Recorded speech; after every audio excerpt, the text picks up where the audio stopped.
Whew. We are now live. Fantastic. All right, let's roll. Let's Okay. fucking go. If we get through this, maybe we can go back to some of those other ones or whatever you were wanting Hostiles inbound. so badly. 100 Let's meters see. in closing. There's some decent stuff in there. East side. Moving right to left. I got 3 west side. Frame shoot. Is anybody else here Execute. under the impression they weren't doing a single player campaign with this game? No, they said they were doing something. 1. It just felt very non-committal, and then to see a trailer like this, I was like, oh, this looks like The world as its effort was put into it. crumbled.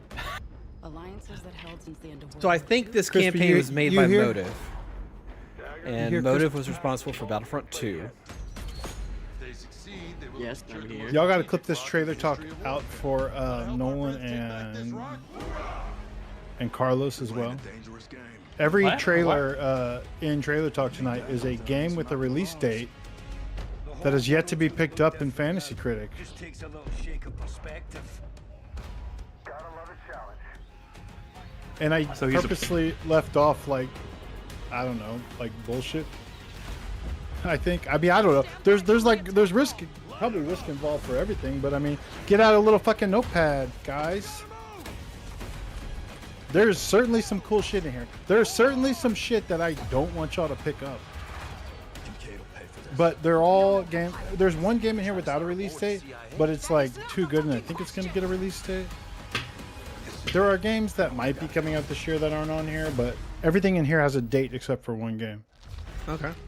And they're all like from, I pulled them from like our site's like purchase list based by like hype level or like, you know, pickup cost. So like it might go from like bigger games to like smaller games, but I didn't put anything on here that I didn't think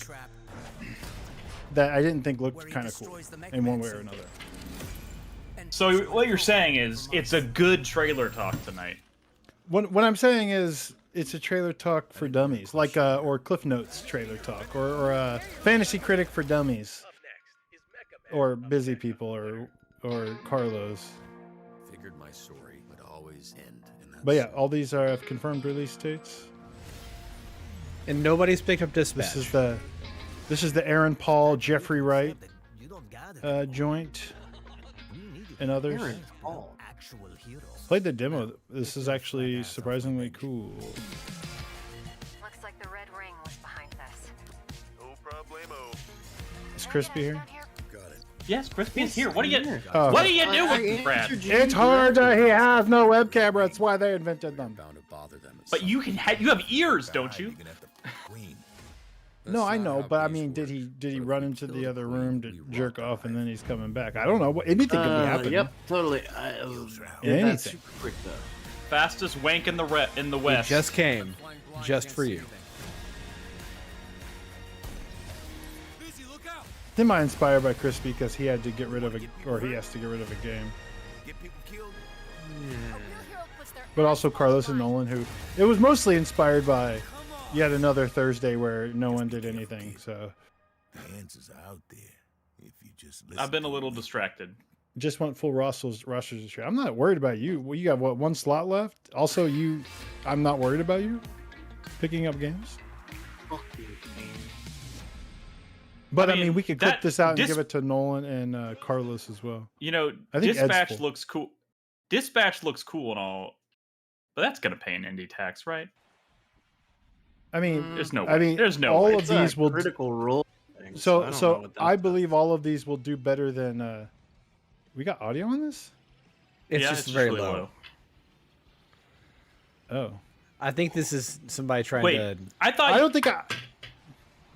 Yeah. So all of these are probably better than zeros. I mean, I think this one is. I mean, that fucking Sonic kart racer just got an 84. So how bad could this be? I feel like everyone's mad at Mario Kart World for not being cooler, and Sonic got overglazed. Maybe this will too. that I was don't know. pretty disappointing, huh? This one was high up on the hype charts, which is why I put this on here. And I couldn't find like a gameplay trailer that wasn't a 40-minute direct or a cinematic reveal trailer. So I just have like a race, I guess. But you know, we could watch a little bit of it and skip it. But hey, still I'm available. gonna be honest with Thursday. you. Hey, I'm gonna be honest with. Oh, go ahead. Yeah. I was just saying from fantasy critic perspective. So because Karen got delayed and isn't gonna be Will not release. releasing Yeah, this you year, can replace it. if I just drop it in the it's not gonna like charge me money, right? No. No.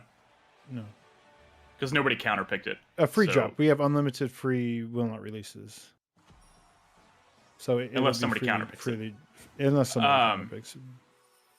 But they can't counterpick it now because it already has been delayed. You can only counterpick. Well, also it's Thursday and no one did anything, so that's another reason you can't counterpick it. From childhood's hour. You know, So the volume on this one went back up, so we're good.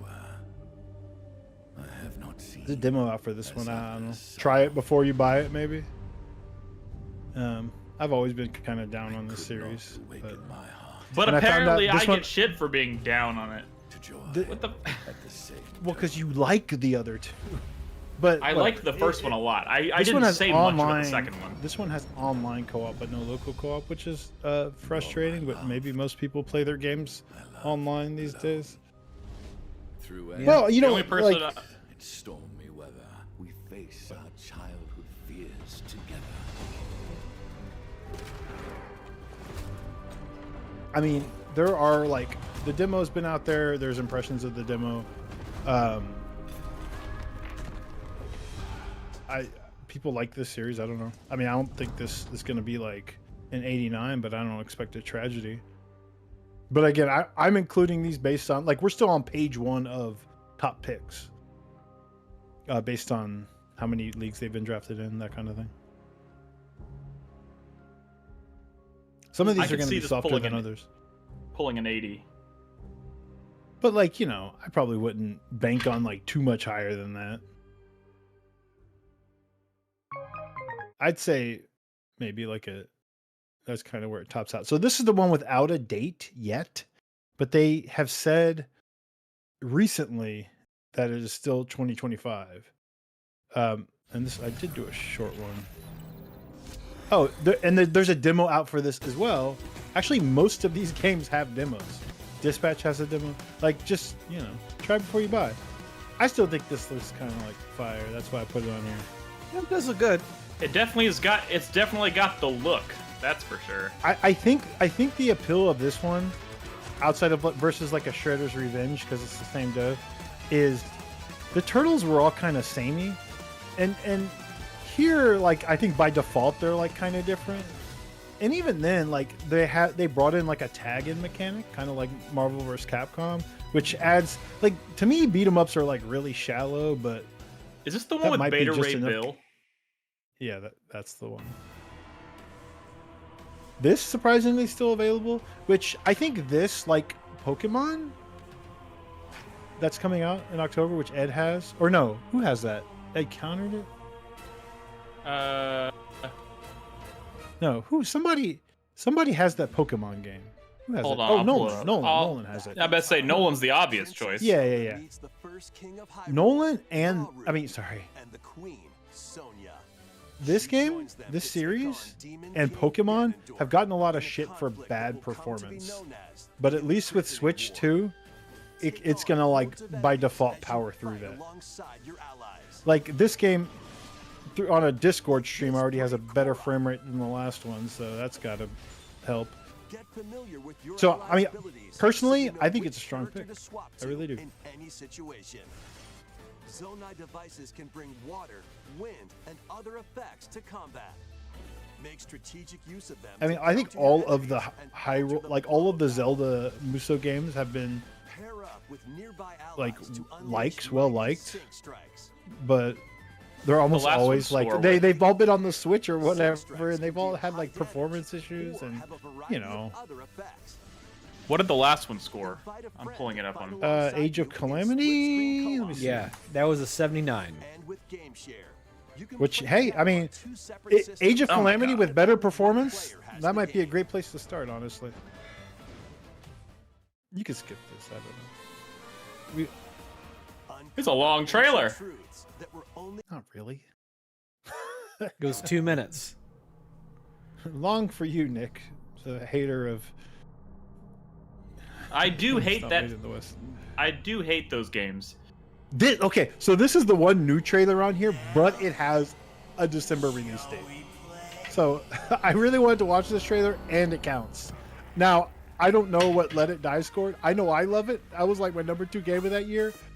Maybe actually check the score 75. for Let It Die. 75. 75. Sure. But like back then, nobody understood it. Maybe now. it'll I get, still like, don't some- understand it. You know, like Dragon's Dogma was also a 75, right? What is it? But I don't know. I'm not gonna say it's gonna get like a Dragon's Dogma 2 bump. I would never say that. But at the very least, this is a lot more like Let It Die proper than that fucking multiplayer game we played that one community night. So personally, I'm hyped. Maybe don't pick it up Wait, for this Fantasy is Critic, actually a but Let It Die sequel? yes, Yep. yes, and it's coming out in December. This is a Well, they 2025 had to game. hard pivot from their last crap game. Again, Yeah, maybe I not don't fitting the remember what that theme was because called. I probably don't recommend picking up a Let It Die game for Fantasy Critic, but I want to watch it. There's also like a longer video out there that kind of Is it just me or because these- there's a is- demo. There's a demo, right? Or no, there was a Of Let It Die? TGS demo. There was a TGS demo, and there's like a big like 8-minute video about that demo, also released by the dev. Is it just? Does this trailer look bad? I mean, like, not the trailer. Yeah. This is the trailer. Discord. Is Discord just fucking it's up the Discord, but trailer? it's, Well, it it's might also be like YouTube game because trailers. it's all very colorful. YouTube's algorithm Yeah. has trouble with it. Ah. Yeah. Holy I'm Colors. stoked. My 2025 was already pretty sick, so this is gonna be That nice. looks sick. But is it gonna have like that badass soundtrack? Like the I mean, why wouldn't it? Fear makes it more easier Chris, to Chris control. Davis Like in the swap? first game where they like licensed like It's tough. 100 Chris Davis, different what bands is your to write. opinion? On, Brad, can I give the Brad. quick and dirty on? Wait, Brad, Battlefield and stop Block? for a second. Stop for a second. Okay. Can you hear us talking? Yeah. Because you have like just barreled over everybody You have tonight been. as we're trying to say stuff. Like nobody can get a word in. I- It's like well, yeah. it's like you're not hearing us. No, I know, but I want to get through trailer talk tonight because we always. Well, I know, cut it but like short. Crispy was like mid sentence, and you just like fucking just steamrolled him. You're right. You're right. I'm having like volume issues, honestly. It sounds like you're having like like your fucking heart's beating at that 1,000 beats per minute. You're just go. Pump the brakes. Sorry. I know, but the trailers they keep going. This is better when I'm on the. But nobody the else can controls- talk. This is trailer talk. We're supposed to be I know, talking. That's why I pause and stuff. But you're You not pause for pausing, half a Brad. second. All right, go. What were y'all saying about Let It Die? Honestly, I don't remember. All right. Well, do you have an opinion on Blops? No. I mean, was Nick talking about Let It Die? Because to me, that No, might be. No. I was saying something about the music in Let It Die. How like they had that thing where they I don't even fucking care anymore. Just go. All the different artists and the. Yeah, they like had 100 different bands, like each Mhm. write a new track for the song, and every track was called "Let It Die." Yeah. No, it was. That's actually pretty incredible. clever. It was. I incredible. really forgot about that. Yeah, I have all that saved on my Yeah. computer somewhere. yeah. Which really interesting interjection. Glad that we shined a spotlight on that. Go Don't pick ahead. it up for Fantasy Critic. Maybe. Single-handedly saved this trailer talk. Go ahead. Blops 7, which you gonna hit play? Let's watch this slop. Chris Davis, go. Menendez is a terrorist. Okay, it's Blop 7. It is a direct sequel to Black Ops 2, All right, which give is me the get to These the are Black Ops 2 conclusion. was the most ambitious Call of Duty game. Black Ops 2? Yes. What is this? Man, I hated hot or that cold? game. Hot or cold? I need I'm warm. I'm not hot. Did you play last year? Yeah, I did. I talked So, like, about on like These 2 were months ago. developed like simultaneously, right? Is what I'm hearing, basically. I don't know. Because I'm wondering how Treyarch can develop another one right after the other, but then I was like, looked into it, and maybe they were developing them together or something, like Lord of the Rings. Maybe. What is all this? All this Inception shit. What is this? So, okay, so let me explain. So, the idea well- is that the bad guy from Black Ops 2, Menendez, is dead. And this is 10 years later, and he suddenly reappeared, and in order to go kill him, you have to go into memories Inception. of events from Black Ops 2. So they're Inception-y. Kinda. So Okay. the city that they showed earlier was L.A. from the ending of Black Ops 2. That was Nicaragua, which was from the beginning of Black Ops 2. Like it's like a yeah. Hey, So this is like the greatest hits of Black Ops 2, but like twisted. Black Ops. I mean Alaska wasn't there and Tokyo wasn't there, so they're going other places, I guess. Can I ask you? You have an Avalon's empty there. slot, and you didn't pick up this or Battlefield. Why? Call of Duty usually doesn't get higher than an 80, and True. What about Battlefield? Battlefield, I was going to pick it up until the EA news this past week, and I think that's definitely is that a bad going to thing hurt for it. Battlefield? I think anything I EA mean- puts out is going to get hurt. But like the people are ready, right? Wait, Like hang the on. people are hyped for Battlefield, right? You can just loop it. Or... Sorry, I just want to see what. It's a giant man. So It's not Menendez. Oh, whatever. okay, what is your temperature on Battlefield? I'm really looking mean- forward to it. I'm definitely buying it. But as far as like score goes, I think there's going to be a tax on it that's going to hurt it. But the attacks that you're talking about would be coming from like players like What? review bombing it and What? shit. What the fuck was What that? the fuck was that? That was was it? new. That A was weird. top-down view for zombies? Okay. Uh, Load. There we go. So if you had to pick Battlefield or Call of Duty, which one would you go with? Probably For FC. Battlefield. If I had to. I think This there's did get delayed to November, but it does have a confirmed release date. They delayed it because of Silksong. Battlefield, okay. yeah, I still Battlefield think this game mainly continues because to look cool. the beta did so well. It was Yeah, yeah. the so vibes are good right now. The vibes are good. This is the Battlefield one of those? Is Battlefield? Sorry, can you pause for a second? or loop it? Is Battlefield one of those games that if they release it with a campaign and everybody hates the campaign, it can still score well? Yes, because the core is the multiplayer. Well, that I get that, but Battlefield games have always critics scored review. pretty well, even with bad campaigns or Okay. mediocre campaigns. Yeah. All right. Minus like 2042, right? But I mean, People didn't 2042 actually didn't like have a the- campaign at all. people didn't like the multiplayer also. So Yeah. All right, what do y'all think about Demon School?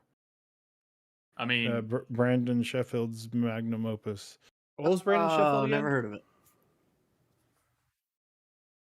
From the Insert Credit podcast. I don't know. You Whatever. named an even more obscure thing. yeah. I mean, the game looks fucking cool. We've watched trailers of it for the past 2 years. I don't know what else to tell you. It's like Persona, but Into the Breach, Mm, but an RPG. This is Persona Arkanoid? RPG. Arkanoid, huh? Yeah, I mean it's a roguelike and a Vampire Survivors like, and it's Devolver, and it's getting a lot of hype. Or not a lot of hype, but you know, there's a demo. Try before you buy. I played the demo; it's pretty cool. These are all the rage. Ball Kenny X Summer. Pit. Ball Cross Pit. Absalom. This one might actually be too late to pick up since it's Thursday, but I've shown this a few times.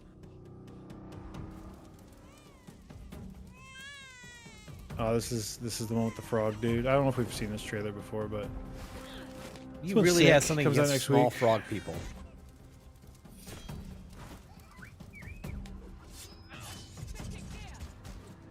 I don't know. Like this is one that I was so sad that came out. There were the Hades dropped right on top of it and sucked up all the air out of the room. It But does I look a s- little Hades-esque, doesn't it?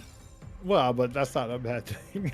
No, but I mean, when you put it right up against the real deal, Yeah, It's I mean kind that's of just how unfortunate. this month has been. It's been nasty. But look at this frog dude, man.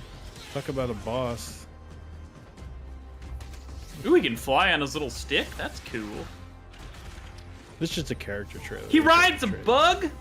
My only hesitation for this one is it has online co-op, but it's only 2 players. Or like, why would you have a brawler and it is a roguelike, but only 2 players? Not even 3?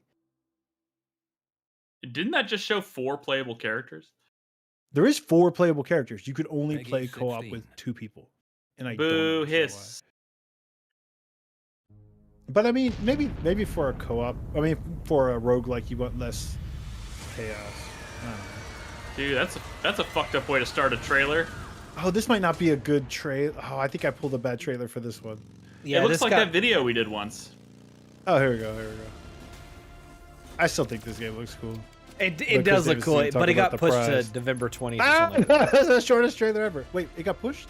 It got pushed again past that date. But it is But still a shame. 2025. Yeah. Yeah. It got delayed Also, because they what the couldn't fuck get was the that collector's trailer? edition out. That was That was the the intro best one. cinematic. I was trying to get shorter trailers. We have watched trailers for that before, but Why did that even have gameplay? It just showed I it don't just showed a even- roll and a run for like 10 feet, and then it's like trailer's over. Yeah, I that don't was a know little what was weird. up with that. Maybe I'll Look find at this it. big. This reminds me of the poo monster from Conker's Bad Fur Day. This one's still cool. It's supposed to come out earlier this year, but after all that shit happened with Annapurna, it ended up getting delayed. But it does have a new release date, and all these release What- dates are like fairly recent. So like, if They're probably gonna stick, you- most likely. yeah, I think a lot of these games are gonna stick. You know, I'm not making fucking promises, but So you don't think there's going to be an Annapurna tax with this game? what the fuck is an Annapurna tax? It's the it's an indie tax. There's Chris been David. It's an tons indie of tax. high-scoring Annapurna games. There Are you have talking been, about but the this is indie tax? this is like the bad era of Annapurna. This is after all the good people have left. Bro. You remember that Wait, shit wait, from wait. the spring? But that has nothing to do with the developers making the indie games that are being published. No, it by doesn't. Annapurna. I'm just saying, if you want to talk fantasy critic scores, then do you I think mean, I there's have no even idea, a small but I mean, element of that? I think it's much more up to the quality of the game, or like maybe your takes on like an indie tax. But I will Yeah, say but- that like the roguelike genre is not immune to an indie tax, but it performs pretty well. You know, look at fucking Crispy Starvaders is like a fucking 88, and that's just a Crispy made Starvaders? Yeah. yeah. Don't You did make it. fucking remind me. That's pretty cool. Pretty cool. Yeah. Spent a whole weekend on it. This one's not really like our kind of sauce, but Europa Universalis 5, like 4 is like a super loved video game from what I understand, and like I think scored very well. But it's also been like that game came out like I feel like over a decade ago. It was like EU4? 2018, 2017, something like that, I think. I'm finding nothing but But, I reviews mean, for this is DLC for Universalis 4. 2013 for EU. Oh, really? Yeah, but I mean, it's a loved, one of the more respected like 4X games out there. Okay. And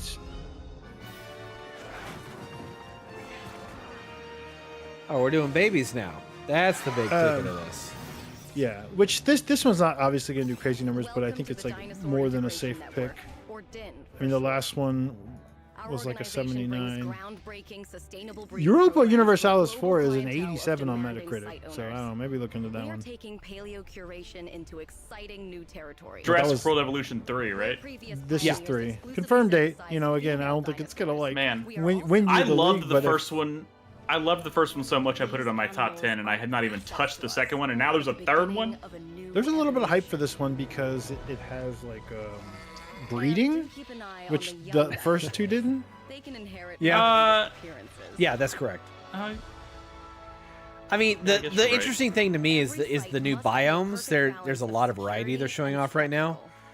I mean, this is definitely getting more like intricate in terms of like designing the actual Yeah. like the buildings and shit. Like that's pretty cool. The real Which, you know, this problem dev with has number made park 2 was that the builders- campaign was kind of crap.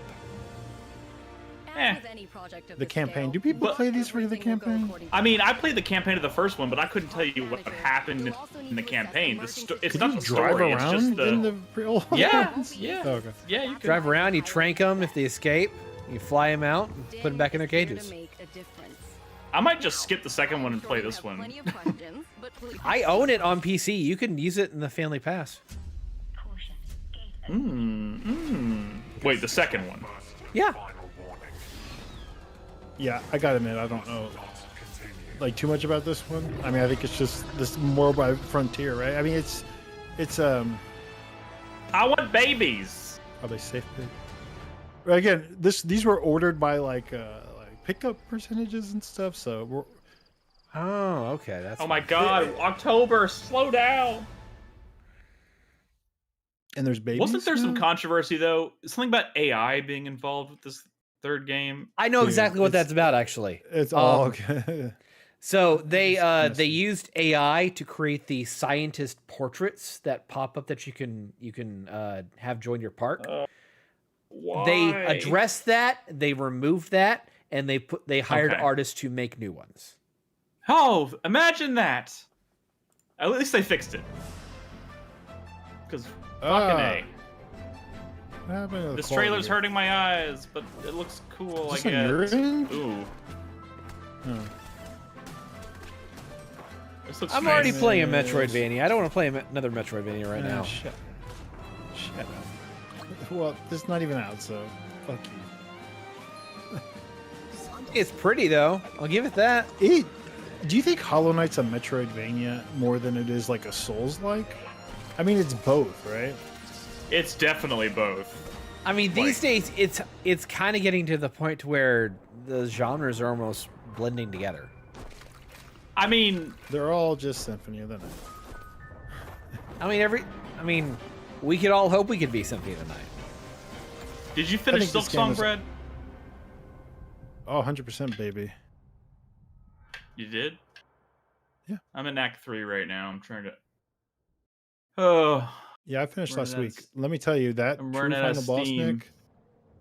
Mhm. I was surprised that this also got a release date. This is Hi, I'm Alex Preston, Hyper Light game Drifter director for people. Possessors. This looks pretty It's the cool. next game from our studio, Heart Machine, known for the Hyper Light series. We're finishing up work on Possessors ahead of the launch and wanted to tell you all about it. Possessors is a search action game set in a quarantine city. which I think Crispy Dimensional liked Meltdown. Hyper Light It's an Drifter, but overrun he's of over in his horrors. second jerk off sesh, so He plays a guess high he's school missing student, this one. Luca. Yeah, I guess Chuck and Neil, one so. of the Ah! in a Got last-ditch him. effort to survive. Hyperlight I Breaker did did not like even Hyper score. Was tortured by Aggradine. The energy Well, company Hyperlight owns the Breaker's not city. even out yet, is it? Aggradine's It dirty came out secret January. No, I that's think it's just early comes from the access. life force yeah, of that's demons it's out in like early that. access. Oh, okay. So Luca Sorry. and Ram need to work together and fight their way out. This They're looks, launching I mean, I two don't know. games We're living in in a a year. post Has a Silksong lot world. of unusual weapons at your disposal. You'll be able to knock out demons with I all don't think I've sorts of watched this. surprisingly deadly makeshift weapons, like a computer mouse, guitar, and a pair of cool sunglasses. I think this Wait, looks you okay. can use a I think they're computer mouse writing as a a lot weapon? on. games like No, your Smash, character Bros, uses a juggle computer mouse as a enemies, weapon. and use elaborate directional combos Well, that chain that- I together did- and really I- bring the Ye- pain. What? Okay, yeah, Luca that's what I is a meant. survivor, and she'll scavenge all sorts of. I thought you were gonna ask if No, you could actually you meant the use. road. I wasn't gonna use my Always actual mouse salvage as a katana weapon. to destroy whatever is in her way. As Luca's powers increase, she'll also learn new moves to access hidden pathways and secret places. Luca will Whip, learn huh? to wall run, smash floors, swing on a whip of demonic energy. There was this horrible post She'll on use these elegant and athletic moves to find Reset Era valuable the other upgrades day, and and it was resources like all over the city. the post was, Luca and do y'all think Metroidvania doesn't, or the Vania part of Metroidvania doesn't deserve to be in the Castlevania? name? Yeah. I was like, and all the responses were like, "Go fuck yourself." Yeah. All the responses were like, "They're like, yeah, we should call it we should lose the Metroid part and keep the Vania part." I don't know. It was just like the audacity of the post was just the poster thinking that Castlevania was lesser than, and it didn't go over well. No, it did not. You can also I hang saw out it. with Teska or Lustro, helpful demons who possessed everyday objects.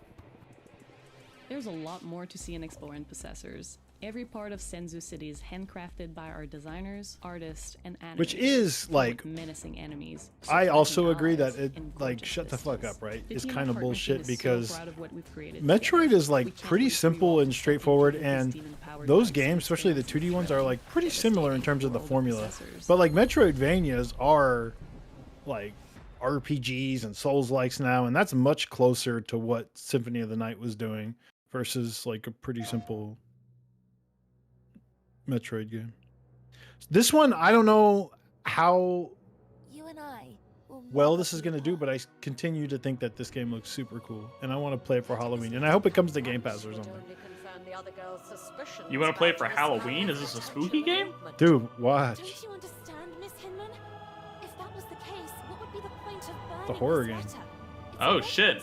This is very Secret of Nim looking all of a sudden. It's like a clock tower like, or like another world like. Oh shit! I But like it's like this. Disney princess. Dude, I love could have sworn that. I've shown this game before. I've never seen this. Oh my god, her head fell off! Hell yeah. There's a demo for this. Dude, I I'll play believe it's this. still available. Shit. Some of these demos popped up during Next Fest, so I don't know if they're still available.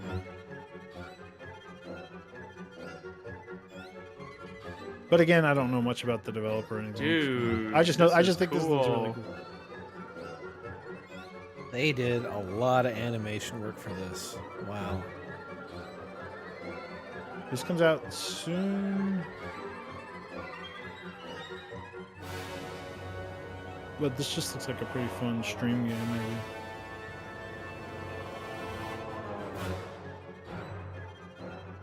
I wonder if the music's like this, or this is just like a trailer thing. It's just the music. I should probably just play the demo.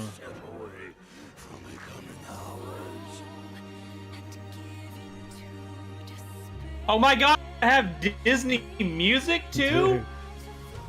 What the fuck? I Oh swear my I've god, shown I'm this in game love. before. No, I've never seen this. We had shown several trailers of this. Bye, sweet Carol. Okay, I'm sorry. I never was here when y'all showed it. This is awesome. You're always here, It's Nick. actually incorrect. You were just I'm not always here. thinking about Dexter or something. They probably was, or That's SVU. I finished SVU. I know you did, and we're still disappointed in you. This one is from the creator of Before Your Eyes, which I don't know if y'all remember. I talked about it on the podcast before, but it's the indie game, the first-person indie game, where if you blink, it jumps ahead in the Oh, kid's yeah. life. Oh yeah, that thing. I Yeah. was something I called. think this also has That's- a blinking mechanic. Sounds I terrifying. could already tell I was far smarter. From Why the is that publishers. what He was you meant put to on be. there? But Why not say the trapped creator in of my Before Your own Eyes? body. Well, I guess they're trying to I sell had copies. no way to show them who I was inside. My perfect little guy. And then, the next time I blinked, I was free. Holy shit, Bye Sweet Carol comes out soon. Yeah, I don't know if it's still What? A couple of these games might be coming out next week. I don't know. Well, I Universe. did not expect that. Yeah, it goes like, wait, is this going science fiction, imagination stuff? Okay, now to be fair, the previews for this were actually pretty good. This is Twisted Pixel, which back in their like indie days they were were like still kind around. of. Well, they've been making VR games for like the past like so many years. Yeah, And I think they got the bought out VR like games Metal. they've made. I believe the VR games they've made are liked VR games. Look who it is. And previews of this said like the combat's fun. I don't know. This could be good. I feel like there's always a VR game. It might be hard to find like the standout VR game. But remember last year towards the end of the year, I picked up that Batman game and it ended up doing like an 87, and I'm like, okay. And that was just the Iron Man VR developer.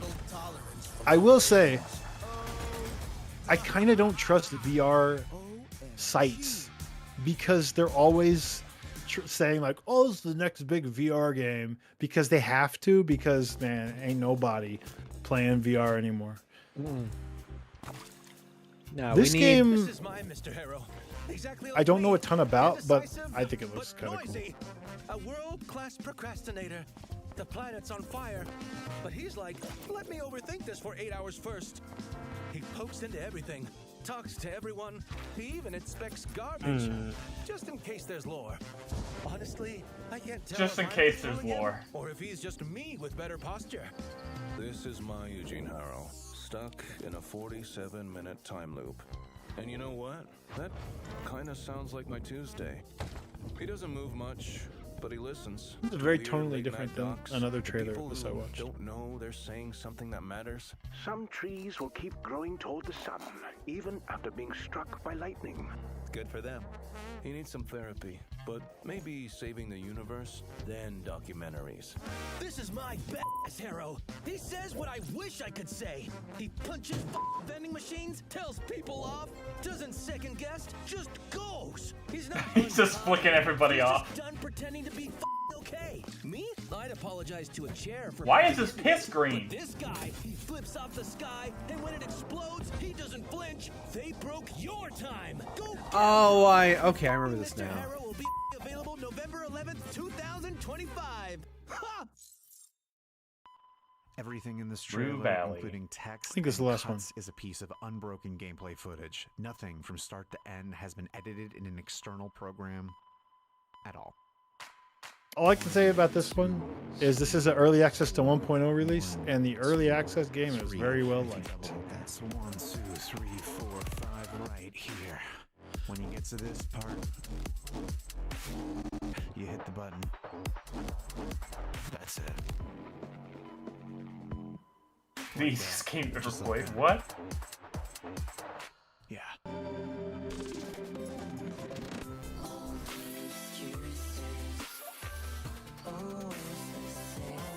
What the fuck? It's like it's choppy. The stream's a little choppy, so it's hard to. It's like a WarioWare rhythm game. Music and rhythm game. Like that's like a WarioWare, more like, you know, that series that the WarioWare devs do that's music based. Oh, Rhythm? Not Rhythm Heaven. Rhythm Heaven. Rhythm Tengoku, yeah. Good job. But again, like I said, it's Yo, wait, what? a very well liked. What the fuck? I this is I This threw is the another one actual on trailer? these on the end. Another Terminator? Well, just because the last one was disappointing. Not that this is necessarily the game anyone should pick up, but again, confirmed release dates. I don't want anybody saying there are no games to pick up. I mean, no one ever said that. Okay, well, they're speaking with their actions, and I'm talking to you, Nolan and Carlos. The past and future collide in Terminator 2D No Fate, a 2D side-scrolling arcade action game that brings explosive battles, relentless machines, and humanity's last hope together in a fight for survival. Was it rotoscoped or whatever? I like the animations. Her son John and their protector, the Terminator, as you fight through 15 adrenaline-pumping levels in story mode. Battle through iconic locations from the movie, such Story as the mode? Steel What's Mill, the other mode? Corral Bog, They have a non-story co-op. mode? and Ooh, Pescadero State Hospital, naked Terminator. while playing through some of the best action set pieces ever Do brought to they the show screen. dong? Experience I didn't see any unseen dong. battles only previously dreamed of, as you step into the shoes of John Connor. He looked like he was leading like a the Ken fight for doll. the future, and Sarah Connor, as you witness just Missed how far opportunity. she's willing to go to stop Judgment Day. The battle for tomorrow has begun. Terminator 2D No Fate brings classic arcade gameplay to your screens with lightning-fast run-and-gun action, nerve-wracking stealth, intense driving, and heart-pounding boss battles brought to life through beautiful 2D sprite work. Supplies are scarce, so you will need to scour levels for Whoa, hidden what is items, this, survival checkpoints, horror and again? bonus weapons. Grapple with enemies, take cover when under assault, and use the weapons of the enemy against them by returning them to cinder. In classic arcade style, each level has its own ranking system with unique criteria depending on the mission. Some require the deft touch of stealth, others the raw power of a 90s action hero. Strategize on how to survive each scenario in the most efficient way possible to reign supreme on your high score table. Play the game your way, with multiple difficulty modes, the ability to rebind controls, and the option to use a classic CRT filter. How's Ed Story Furlong mode is doing only these the days? beginning of your fight. Many bonus modes can be That's a good unlocked, question. including Oh, he's pretty good. I feel brutal like, boss rush hasn't he mode been that in will something test your recently? mettle. I don't think so. Infinite mode. I'm where you pulling must it up. face unrelenting waves of foes. Arcade mode, which streamlines the game into the perfect combination of the That adrenaline the junkie effects goodness of the on movie shooting and the challenge T1000 of a look sick. classic arcade machine. It does, honestly, Mother yeah. of the Future is a great choice for speedrunners, allowing Alright, he's players been to in some experience stuff, but Sarah's nothing fight from start to finish Oh, in a oh, wait, thrilling never Like, mind. imagine being the person who watches the other video and not this one and goes, well, I guess I don't care about that Terminator game. Use it to perfect the task set before you so you can shoot for that perfect Why would they do that? Why would they release Sarah, that trailer? The Terminator, John, all three will make their stand against How does Skynet. someone who goes, You stand with how does them? someone who was literally in one of the most No well-received Fate, coming to your screen blockbuster October action 31st. films of all time go on to be in like countless straight-to-video You movies that are you like literally are talking about like so many So many careers right people. now. Yeah. What are you talking about? Like, I the know, majority of it's- careers.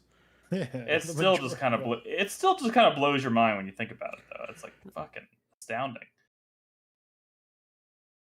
Testing. Can someone clip that out and send it to Nolan? Because I'm always like, oh man, I'm surprised no one picked this up. And then Nolan's like, well, why don't you just tell me which games are worth picking up? Well, I fucking did, Nolan. I fucking did. Well, actually, somebody else did. You're getting somebody else to do it. Oh man. All right, You'll I'm see that cool. Nick Cage is going to be in the new True Detective. No, That's cool. I didn't know True Detective was still going. Dude, I Yeah, watched they're- Snake Eyes the other night. The G.I. Joe good. movie? Well, I watched it because everyone was talking about it because of like, you know. Have you guys seen that movie? Do you know what it's about? How it goes? There's at least two movies named Snake Eyes. Okay, this Well, is only one of them Nicolas has Cage. late He witnesses 90s, the early political 2000s? assassination of the Secretary of Defense at a boxing match in Atlantic City, and like a lot of the details of what's going on are weirdly similar to the Charlie Kirk assassination. Also weirdly similar. Like the Eight guy millimeter. killed is named like Charles Kirkman. Like they have the whole what- like the whole thing where like some crazy old guy stands up and starts screaming like in the middle of it that has not really anything to do with what's going on, but then later you find out it does have something to do with what's going on. Like he gets shot in the throat. The whole thing is that's why I watched it, because people were talking about it and I was like, oh man, I've never actually seen this. Sat down and Because watched the it. conspiracy theories are running It's rampant. pretty good. It's a great Gary Sinise as a villain movie. It's pretty good. Do love me a good Gary Sinise as a In my villain. eyes, he's the villain in every movie he's in. Even No, Lieutenant not- Dan? Yeah, but I say, what about Forrest Gump? When he He's an shows up asshole. and he's He like, was an asshole "You got in magic that movie." legs, Lieutenant Dan." He was mean to Forrest. Oh, he was lost. He was and mean to everyone. confused. He invested all of Forrest's money in Apple computers. You can't be mad at him. Fair. I Tis guess. true. Tis true. Tis true. Yeah, So- but Snake Eyes, if you haven't seen it, go watch it. Pretty good. Pretty good. I'm just gonna say I'm gonna link Carlos and Nolan the trailer talk. I would like someone to clip it out. If no one bids on anything next week, I am gonna snap. I always ask Carlos, and you know what he tells me every time? Oh, I always forget on Thursday. So you don't have to bid Buddy. on Thursday. You can Yeah. bid anytime before Thursday as well. You just can't bid after 7 p.m. on Thursday. Man, I haven't watched Ransom in a long time. I used to like the movie a lot. Yeah, I'm behind on my rewatching of Ransoms as well. I didn't Ransom say with- rewatch. I just with, said I've seen that. I used to like the movie a lot. And I haven't seen it in a really long time. I honestly thought that everyone had only ever watched that movie once, but I learned something new today. Do you know what movie my wife is literally in the other room watching right Is now? it Payback? Is it Payback? Is it Sneakers? No. And it's, my wife is in the next room watching Dante's Peak, and let me tell you, Nice. she watches that movie almost as much as the up, Mummy. dude. That's crazy. That is a little crazy. Dude, what? That's like her comfort. What year did those That's movies come out? 97. Were those similar? I remember that movie. What was going on that year in her life? You remember that Dante's Peak came out in 97? Yes. Like just 'Cause off I the looked it cuff, up one 97? time. Like I looked it up because it launched. Was that like, one time a right month now? From... No, it was like I just remember it, man. I remember small stupid things like any When other did The normal human Mummy being come out? does. When did The Mummy come out? I think it was 99. No. Nick can No. answer this. He knows. No, I think it was 96. No, it I was could be after wrong. that. Hang on. 96? No. I think I've got it. It's got to be later than that. 97? I don't If know. it's 97, we need to talk to Bog Robin Noise about in this. chat. Bog Noise says Dante's Peak is a cozy movie. And that's how Robin feels about it. That movie gives me anxiety. Also, I tried to get her to watch Volcano with Tommy Lee Jones, and she won't do it. Why?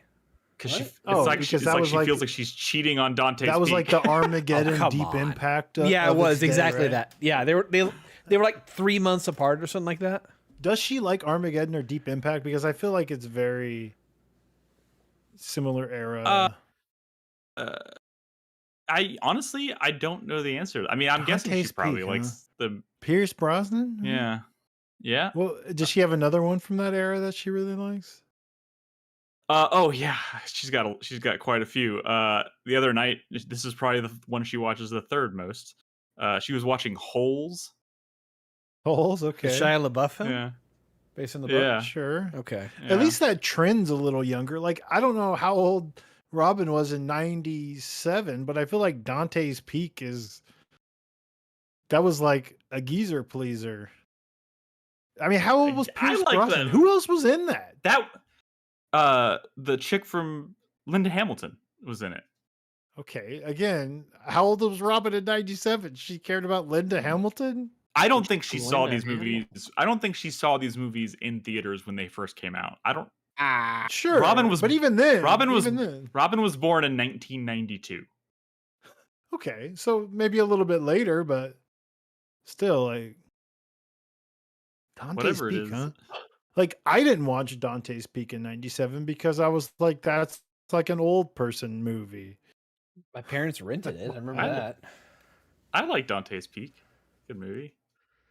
It's kind of like it freaks me out a little bit. I had like nightmares about the fucking finding like the burned naked bodies in the hot springs from that movie. It freaked me out. It's weird how Is it- how many parallels there are between Volcano and Dante's Peak. Like they both feature the death of a character that weighs out into like their legs Yeah. just being completely consumed, and then the It's so characters get crazy specific that burns. Chris Davis probably knows more about Dante's Peak than Robin for some reason. I doubt that. I really doubt that. I've seen that movie maybe like twice. I work She's with seen that movie a twice in woman the last who's 6 months. I work with a woman whose favorite movie is The Mummy. I live with a woman whose Brendan- favorite movie is The Brendan Mummy. Fraser. But I'm saying, like, apparently there are 2s of them out there. I mean, maybe no, more. I mean, you do know that there's like this whole like internet subculture of people who love The Mummy, right? That's why there's like literal bumper stickers that say something like, what? I'd rather be watching the subculture? night. Yeah, like what are you talking about, Brad? the like It's like a meme. The Mummy is a fucking meme. The meme Okay, of like a I meme is discovered my one thing. I had my sexual awakening watching the 1999 cinematic masterpiece The Mummy, and it, you know, it's just like, yeah, but those all are all that shit. posers. Robin means it. Maybe. You know, a lot of people latch on to memes and. I'm just telling you, funny- I've been to the Draft House movie party for The Mummy twice now, and it was Yeah, I a bet it's full always packed house. sold out. It was a packed house both times. But like, is it all like women? Like the women love No. that movie, or is it the dudes as well? I think I don't the like meme how is you the- said that sentence. Yeah, what do you? There's plenty of Hang on. dudes. I'm confused by Brad's confusion. It's like he hasn't seen the movie. I've seen the fucking movie, but I'm saying is the It's a meme good more about movie. women having their sexual awakening watching Okay, like well, Brendan Fraser. the movie is like the movie. what's the source of the memery? It's a fun. It's a. Meme doesn't is just a- mean joke. It means something I that know. is like looms large in the public consciousness. But it yes, I know. that But that whole the way that the movie way went these through a things whole happen. rehabilitation. Everyone was like, "Man, everyone talks about." No one ever talks about how good the Mummy is. Like 6 years ago on Reddit, this whole thing was going on. Like, Okay, this is what I'm asking about. Like somebody like really nailed the tweet and it went viral and everyone started retweeting and then it was like, yeah, you know what? I Brendan don't Fraser. think it was one person. I think it was a whole zeitgeist. See, it's a Thank you, very popular Vixie. movie. I don't know how to explain the internet to you, but it was something. Motherfuckers! I'm just asking if it's more of a chick thing or something. No, it's. I not, feel mean, like it's- you should be able to sniff that out. No, you know why it's not? Because like everybody in that movie is sexy, the men and the women. Like it's not like it's like what are you I talking feel about? like in '97, I wasn't pining after Rachel Weisz? Rachel Weisz. I was. What the fuck are you talking about? Come on, man. That movie's got something for everybody. She was kind of like. Also, I we're don't remember. talking about I- it like it's a in the porno later or Mummy something. It's movies. also just a really fun, quotable, classic movie. I'm more of like a it is Constant representative of the Gardener. kind of movie that Hollywood is afraid to make these days. It's like You know a- when's also it's like a really fun mid to low quotable- high budget adventure original script. Yes, it's true. What are you talking about? When's the last time you went to the movie theaters and saw something that wasn't a fucking franchise or a sequel? Ooh, let me pull up my letterbox. I'll tell you. Where'd my phone go? I have no idea. I don't go to the movies. You know what's also a old, fun, quotable film? Sneakers. Oh my god. This motherfucker. What Chris Davis, you What? mention sneakers every episode of this podcast. That's factually incorrect, but thank you, Bognoise, for saying sneakers is great. Yeah, Chris Davis made it. He accepts the compliment. I'm 10 minutes into my recording. Right Okay, now. stop the recording and start it over. Okay. The last original script I saw in theaters was Weapons. I saw Weapons. Weapons was great. Also, The Life of Chuck. Well, actually, Life of Chuck is based on a Stephen King thing. That's like a show. I am on recording. CBS. Dude, Life of Chuck is probably one of my favorite movies of the year. And A technically, I haven't really even seen the end weird of it yet. sequel to Life of Pi, I'll be honest with you. Haven't You even haven't seen the end of it. What? No, because the theater lost power at the very end of the movie, so I You missed never it. went back and finished? No, we would literally have to go back to the theater and watch the entire is movie it again not just to on see the last demand 20 or minutes. anything yet? Surely it's on demand. I've seen it on demand. It's on demand now, but I ordered the Blu-ray and it just came in yesterday, so we haven't had a chance to watch it. You bought again, but like, what if the ending is like, the ending of The Village or something? It's not. Or like, it's not. I mean, It's not. Also, you haven't seen the movie. You don't even know what it's. But you haven't seen the ending. It could be Doesn't like matter. have you ever seen It City doesn't of matter. Angels? I've With, seen enough people Nicolas talk about. Cage and I have seen enough Meg people talk about the Ryan? movie. I have read enough impressions from people who have seen the entirety of the movie to know that the ending does not just You take a read hard impressions left turn. before you finish watching. Like, how close were you? It's okay. Don't act like this is not a unique situation. You said it's your favorite of the year. I said it's one of my favorite of the year. Yes, top 5 for sure. It's like I missed the last like 20 minutes of the movie. We were in the theater. We were in the theater for like 90 minutes, and then the power went out. Remember that Robert Pattinson like romantic comedy that ends with the zoom out, and he's in the Twin Towers. He's in the Twin Towers on September Yeah, 11th. on September 11th. That never Is that not a cool? happens. Is that not a cool twist though? That's a pretty cool twist. Is it a cool? No, the movie had nothing to do with the movie has nothing to do with that. The movie is like obscuring what like period of time you're even in the whole time, just so at the end it can be like he was in the towers on 9/11 and you can just assume that he's dead. Like it was a City of Angels. Hey, I think that's cool. I don't think it was What makes it bad. cool? It was weird, and it was not. It was unearned, strange. I don't think it was. Yeah. I mean, yeah. No. First of all, I haven't seen the movie, It but was a weird my direction assumption to take that. my assumption is that they wanted to make you like sympathize with this character and like this character a lot, only to find out that he died a tragic death at the very end. Okay, but right? you could do any tragedy. I guess. Why 9/11? I guess. I mean, like it's like, but like it also kind of feels like the arc ends before they do the reveal. So the reveal is just kind of like City of Angels. Oh, okay. Where Nicolas I guess Cage he blows is an up angel. at the end of the movie. Nicolas Cage is an angel. He so desperately wants to be a human because imagine if you he's watch in love Kramer with Meg versus Ryan. Kramer. And then at the end of the seen City of movie, he Angels. becomes a human so he could be with Meg Ryan. And Meg And then he Ryan dies. gets hit by a log truck while on her bike at the very end of the movie. And Nicolas Cage is a human and Meg Ryan is now dead. Like, yep. I think that's. I mean, Poetic Final Yeah. Destination for you? Yeah, I think that's poetic. I don't know. That's poetic. I don't remember enough about the movie. I mean, I've seen the movie. What does I it don't say remember. that's poetic though? No, Get God, fuck that's Nicolas not. Cage. Should have stayed an angel. Yeah. I I'm just sure it says I that. like it when I like it when movies like don't just like play into a trope. It's just like it doesn't have to have a happy ending. Like I don't know. What I if like Chuck that. has a very tropey ending. Okay. There's a difference between, you Why are we know, doing this? sticking to the boiler. Okay. I don't know. I thought it was a fun talk, but whatever. No, it's fun talk, but it's like it's 9:08. We haven't even started the fucking podcast yet. Y'all are the one talking.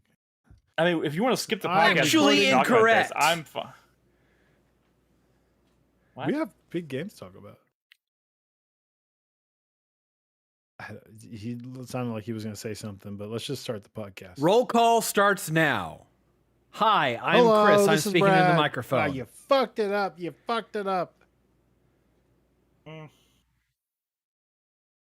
Sorry. This is where we find out that collecting City of myself. Angels was Robin's other favorite movie. What is the name of that Robert Pattinson movie? Robert Pattinson. 9/11. You could just search Robert Pattinson 9/11. A 2010 film called Remember Me, Remember Me. which featured. Oh my god, a I was gonna popular say song Remember by- Me. I was gonna say Remember Me, and I was like, I don't know why my brain went to that. I was like, that can't be right.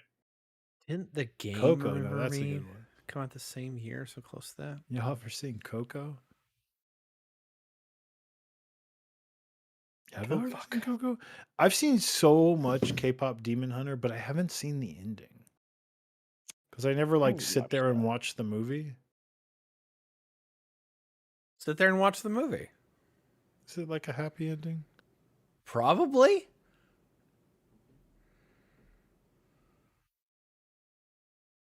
I watched Do the it. Batman last week with the intention of watching Okay, Superman let's start right this after it. fucking podcast.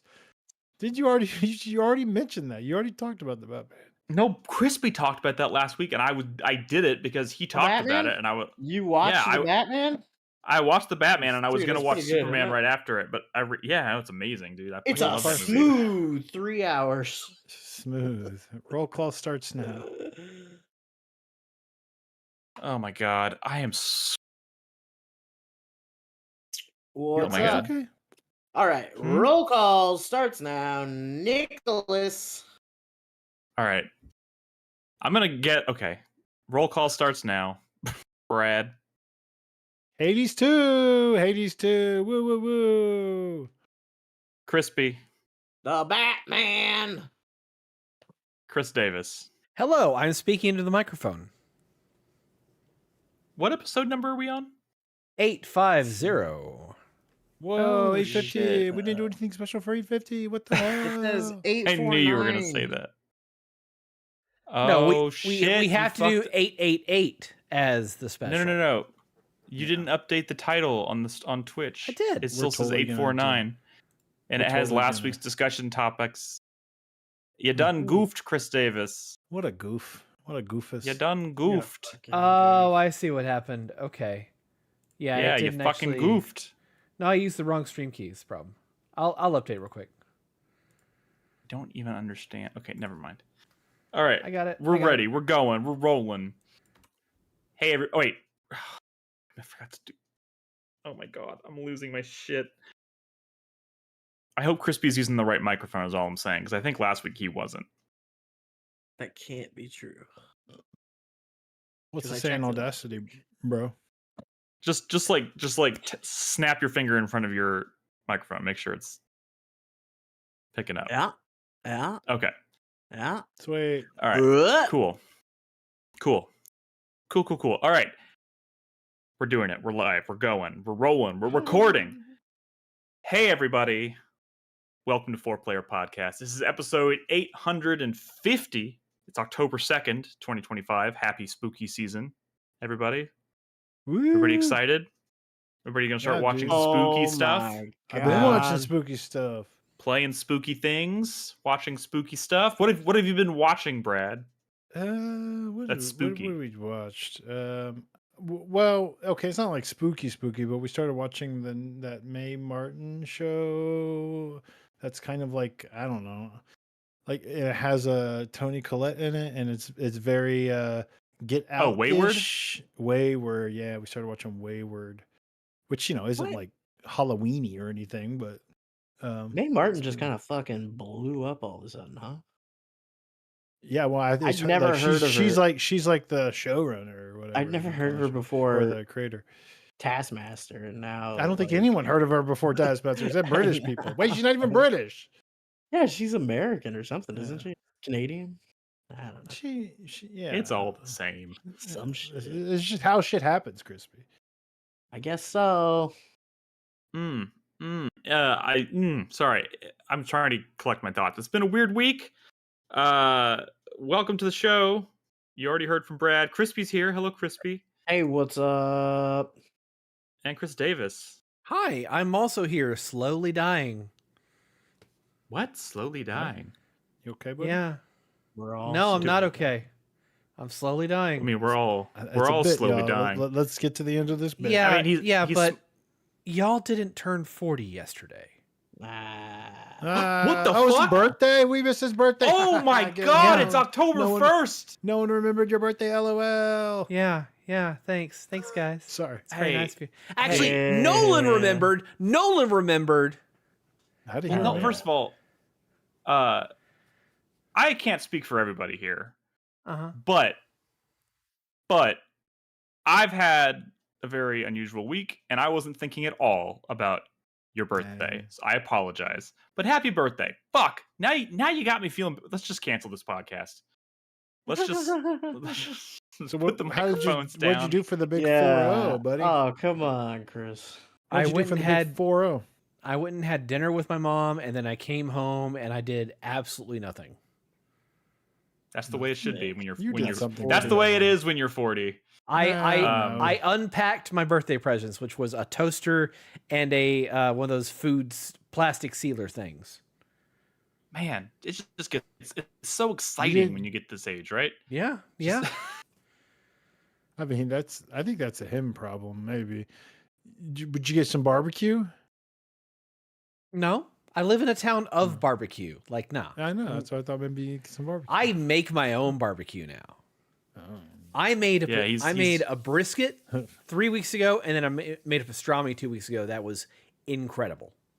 A pastrami? Some pastrami or a pastrami? A pastrami, a 6-pound pastrami, and I ate on it for a week, and it was the most wonderful thing I've ever had. Yeah, wasn't he cooking? Weren't you like cooking it last time we recorded the podcast? Smoking. And like 15 minutes later, after the podcast ended, that's when I finally got to eat it, and it was glorious. Ate a whole pastrami all by himself. Look at that. Well, not 6 pounds of pastrami. I ate it across a week, but yeah. Just fucking house that pastrami. Does it taste better to you because you made it, or was it actually goated? It was actually pretty fucking goated. I'll be honest. Oh man, your brisket was it like better than brisket you can buy at a nice barbecue place in town? No, I did the wrong cut of brisket on that. So, I mean, it was all right. It's just the second day it was a little dry because it had been refrigerated. I'm gonna need you to bring some and share with the class next time, okay? I can do that. I can do that now. We can't do that. I mean, we don't. You have to own property. Man. Well, happy birthday, Chris Davis. Thank you. Thank you. It's been a week. 40. It really fucking has. Oh god. And by the way, thank you to everyone in chat who's visiting us tonight and not watching Critical Role Campaign 4 premiere. That's very kind of you to stop by. Is that why that must be why chat is so slow? Chat's so slow because of Critical Role. We've classically been competing with Critical Role anytime we record on a Thursday. Yeah. That's where MGS2 Master 2 went. Yeah, oh my god. Son of a bitch. Sometimes when Brad like reaches down into the bag of like old community members that we haven't seen in ages, I'm shocked at who he remembers. Anyways, guys, welcome. Video games. We're here to talk about them, and we got some big ones this week. Between Hades 2 and Silent Hill F, I think we got plenty to talk about. Both of those games are out in the wild, and as we talked about on the show last week, Silent Hill F is reviewing quite well, and now we've had a chance to play quite a bit of it. So we'll be talking about that in due time. And I think Brad has started Hades 2, which started, bro. Oh well, sorry. I mean, I would have started it myself had I not, if I was not still like up to my neck in Silksong. In fact, I've binged Hades 2 because I've been also playing Final Fantasy Tactics: The Avalist Chronicles. Oh, I 100% expected that. Yeah. You're not talking about that tonight, though, right? Because no, I wouldn't bore you with my little person grid games. That is factually untrue. You spent 2 weeks talking about Tactics Ogre remake. We will definitely hear from you about that game in the future. I've also been playing another game, but I'm going to save that as well. Yeah, and so, spooky season. I know you've been streaming Silent Hill F. As I mentioned last week. Although I had a good session last night that I didn't stream, but cool. I could have hit the stream button, but fuck it. Been a little quiet. We've been competing against Critical Role, so they were all off listening to Critical Role. So oh no, are you saying we fell off? I think we finally fell off. We finally did. But I did play a bunch of it. I think it's pretty good. No. By the way, I don't know who did it, who picked it up, but somebody picked up Dying Light: The Beast, and it's now in our Steam library. Who did that? 100% Carlos. Was that Carlos? Okay. Well, thank you. Shout out to Carlos for doing that. I was fully expecting to shell out my hard-earned cash for Dying Light this month, because I am planning on streaming it pretty soon. Carlos is like your nobody, Nick. Did you know that? What does that mean? Kingdom Hearts nobody? Is that what you mean? He's like the soulless version of you. Y'all like very like similar games, but I feel like but like maybe you're the heartless. You like the games you put at like number 9 are like his number 3s. You know what I mean? So like Why do you keep picking? I'm saying you like Dying Light. This man lives and breathes Dying Light. You know what I'm saying? That sort of situation. I feel like it's like that with a lot of games that you like. Like I mean, it's famously, like with Chris Davis and Doom, right? You know, like Chris Davis likes Doom. Carlos lives Doom. You know what I'm saying? True. That's true. But there's another one that you do. One of your horror slop things, probably. I don't know. I can't think of it. But it's like recently. Whatever. Good story, bro. Good story. You know what I'm talking about. Well, if it comes, no, I don't actually. But if it comes back to you, let me know. Where do we want to start tonight? Wherever the fuck y'all want. Wherever the fuck I want. How much? Well, it is the start of spooky season. How about a spooky game? Sure. Well, you can see exactly how far I am in this footage, Brad. You're probably quite a bit farther than I am, considering how much you've been streaming it and playing it. I'm not looking at the footage, but I am about 2.5 to 3 hours into it. I've only had about technically 3 sessions, because counting the one today where I recorded this footage. This is Silksong. Okay, there we go. There we go.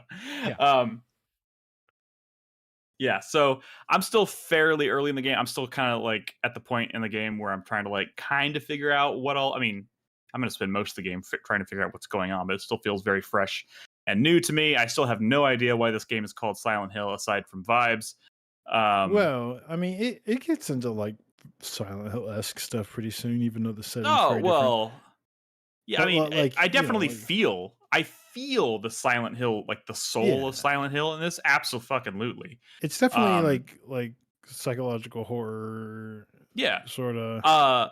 Some bad. Some people definitely did some bad things or something. I feel like. Yeah, of course, and I'm really enjoying that aspect of it.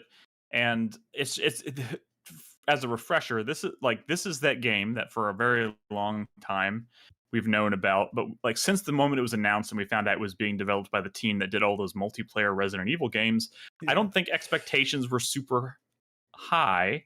I mean, I think a lot of people's expectations for this general reboot of the Silent Hill franchise and Konami's re-entry into game development was been very low. But after, and honestly, I was still kind of under the impression that Silent Hill 2 remake was going to be kind of like a, not the norm in terms of like what to expect from this revival. But this game reviewed very well, and now that I'm playing it, can I ask you something, Nick? How much do you know about why this game reviewed really well? Like, how much do you know about like the game in general in terms of like narrative and structure? I have not been reading a ton of reviews because I usually try to read enough just to kind of get a vague idea of like how people are receiving it. Do you know much about the writer? Not a ton, no. Okay.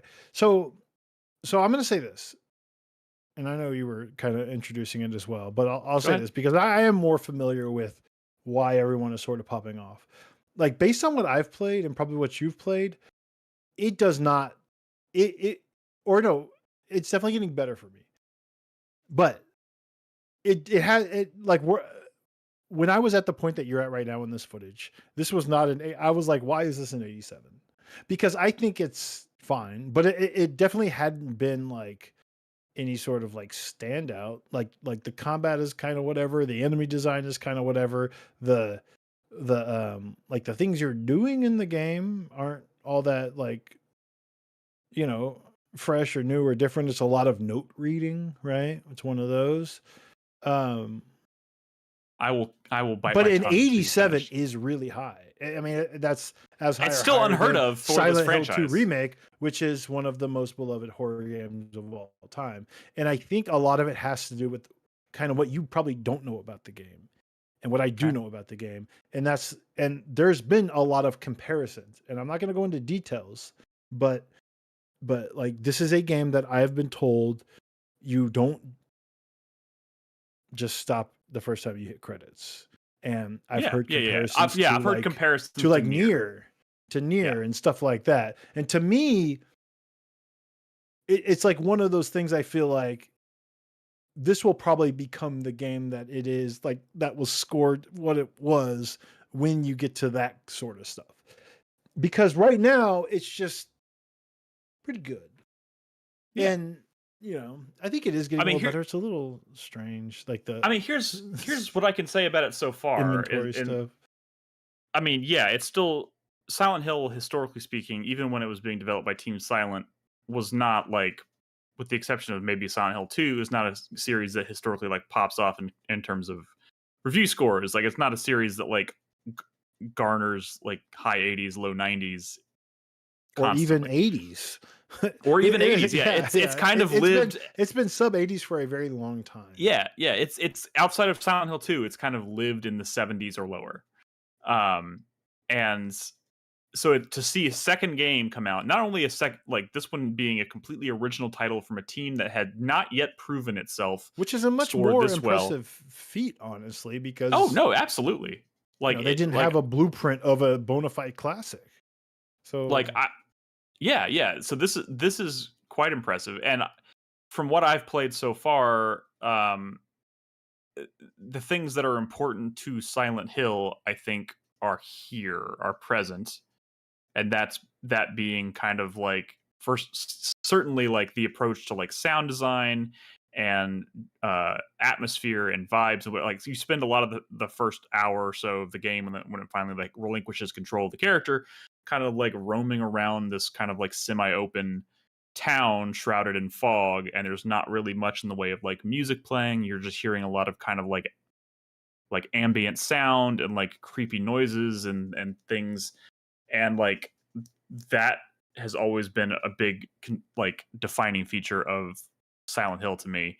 And like, as you roam around, you can find certain buildings you can actually access and go inside and learn about the history of the town and like what's going on, and like piece together this kind of like puzzle, like where did everybody go, what's like the backstory of this town and the people that live in it and whatever. Like all of that, it's kind of nailing. And like on top of that, it just to me it feels better to control than it did originally. Like, I think one of the biggest improvements they made to the Silent Hill 2 remake was the way it feels to control and engage in combat. And while I don't think this quite rises to that level as the Silent Hill 2 remake, it certainly doesn't feel as like stiff and unpleasant to control, which I think it kind of. But there's still not that much there, I feel like. And like, especially, no, it's not a ton, but like I was never expecting it to have to. But I'm just saying, like, it's not like, so the thing with the combat is like, you only want to do it when you absolutely have to, because you don't really get anything from engaging with the enemies. I haven't even felt that. Like, honestly, I engage in combat a lot, as you'll see in this footage. And it's not because... Sure. Are you playing on story combat difficulty? I am playing on story. Yeah, I am playing on story. But like even then, like you're outside of the spirit world or whatever, which this is, I guess. Yeah, this footage is in. Your weapons have durability. Like, they break, and it's all tied to like resources that you hold in your inventory, and like you get nothing out of engaging, and it's not hard to slip past enemies. It's really not. No, I know, but what I will say about that is the world is designed like the best Silent Hill games for me have always been the ones that kind of like incentivize and encourage exploration off the beaten path, and that's why I liked Downpour so much when everybody else was kind of like meh on it. Yeah. And in this game, like, since you have the weapon durability, you can carry 3 weapons at once. So if one breaks, you can pull up another one, or you can find toolkits that allows you to fix the durability, which is nice. But like you don't get those things from engaging in combat, but you can get them by venturing out and exploring off the beaten path, going inside of buildings that may not necessarily be part of the core. I wish there was more of that. Like, there was one like house I went into like earlier in the game, and I was like, oh, this is actually kind of cool. I hope there's more of this, but there really hasn't been. I mean, like the spirit realms or whatever are like fairly linear in what you're supposed to do, and a lot. I did go through like Yeah. well, like you probably haven't gotten to it yet, but I got to my first like Silent Hill style location like the last not the Like the last time I played, but hospital. the time before that, yeah, it was a school. And that was like, okay, yeah, this is very Silent Hill. But like going into that house that I just saw was like to me the most exciting thing so far. It reminded me of like the Evil Within 2, like the stuff in that game where it's like Those were the things that made me I love that love stuff. Downpour because it was kind of few and far between. But when you stumbled across a building and then realized you could go inside of this building and it had nothing to do with progressing the story, but there were side stories and characters and lore bits that you could uncover just by venturing inside of a unrelated house or apartment building or I whatever. want Like more of that. I want more of it too. I want There's more of that in been this there's game. been some of it so far, and I was kind of surprised right out of the gate to see kind of how open that first zone is, but like there's not a ton of places you can go inside. Yeah, of. I didn't really But read like that as they're on the right open. track. I mean, I only say open in that like it's not just a hallway. There's like branching halls and things you can explore, and occasionally a building you can go inside of or whatever. But yeah, I like. It's kind of better. Like my first session with the game, I was kind of like bored by it and like confused as to why. And it has systems that the series has never had before. Like you can find like charms that you can equip to give you like passive stat boosts and abilities and stuff, Yeah. which I thought was strange. And you can It's like neat, but like it's you very can sacrifice items at save points to gather faith, which you spend to upgrade it's your weird. character. Like I Yeah, don't know but if you got so like you to eventually upgrade can your upgrade character as well. It's like a survival horror game that's based on like resource management, and it's like, but if you want to level up your character stats, like you might have to like sacrifice this really valuable item that could help like you. it's awkward because you have all these items also cluttering up your inventory that aren't sacrificable. So it's like, well, I guess I just sacrifice the ones that give me points. And because I can't sacrifice these health kits. There are so many different items that do the same thing. I'm finding it kind of frustrating. Like I told Malia last night, like you need to look up the inventory upgrades because I don't want to miss any of those. Because I am constantly full of items, and like those items are extremely useful, like almost like unbalancedly so.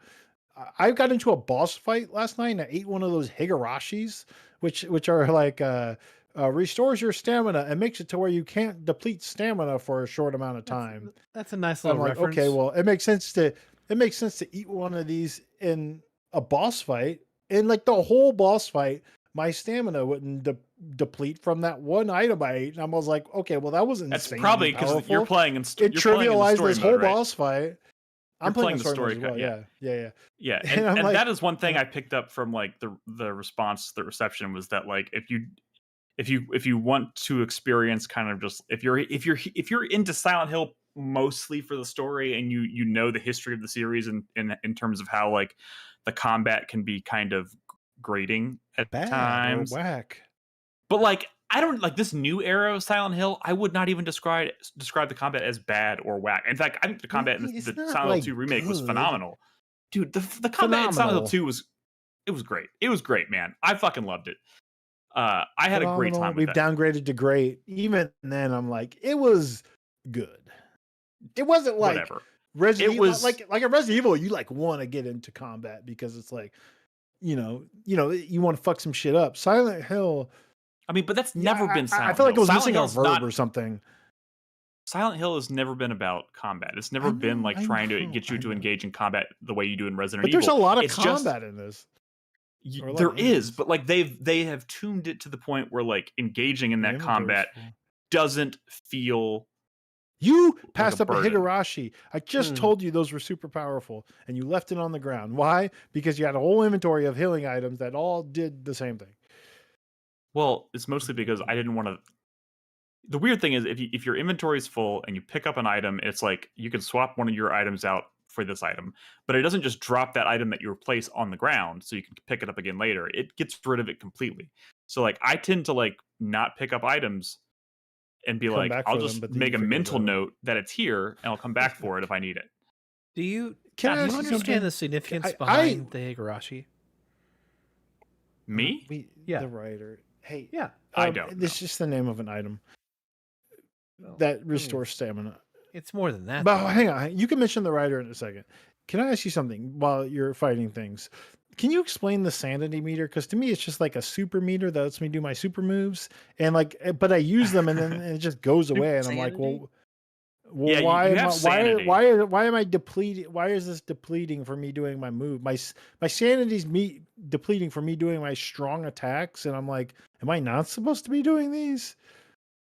To be The honest, I combat- think the story mode kind of trivializes a lot of like the I mean, shit's killing me. I mean, shit, not killing me, but like shit does damage for sure. I mean, Yeah. especially like I just did like a dungeon or whatever last night that was like a lot of combat, and I'm like, I used a lot of healing items, and I for whatever reason like the red stuff. Like I just don't like. Sometimes I see it and I'm like, oh shit, I guess I should press the button. But sometimes I'll just stand at an enemy and I'm like, shouldn't this enemy be doing the red shit? Just kind of like standing there and I'm just waiting so I can do the counter attack when I see some red shit. I just don't see the red shit, and I get frustrated. doesn't always do it. I start They using don't my always focus do it. attacks, but then that depletes my sanity, quote unquote. Wait, is it like a Batman Arkham like kind like of hit Kind the of? counter button when they do Yeah. the thing?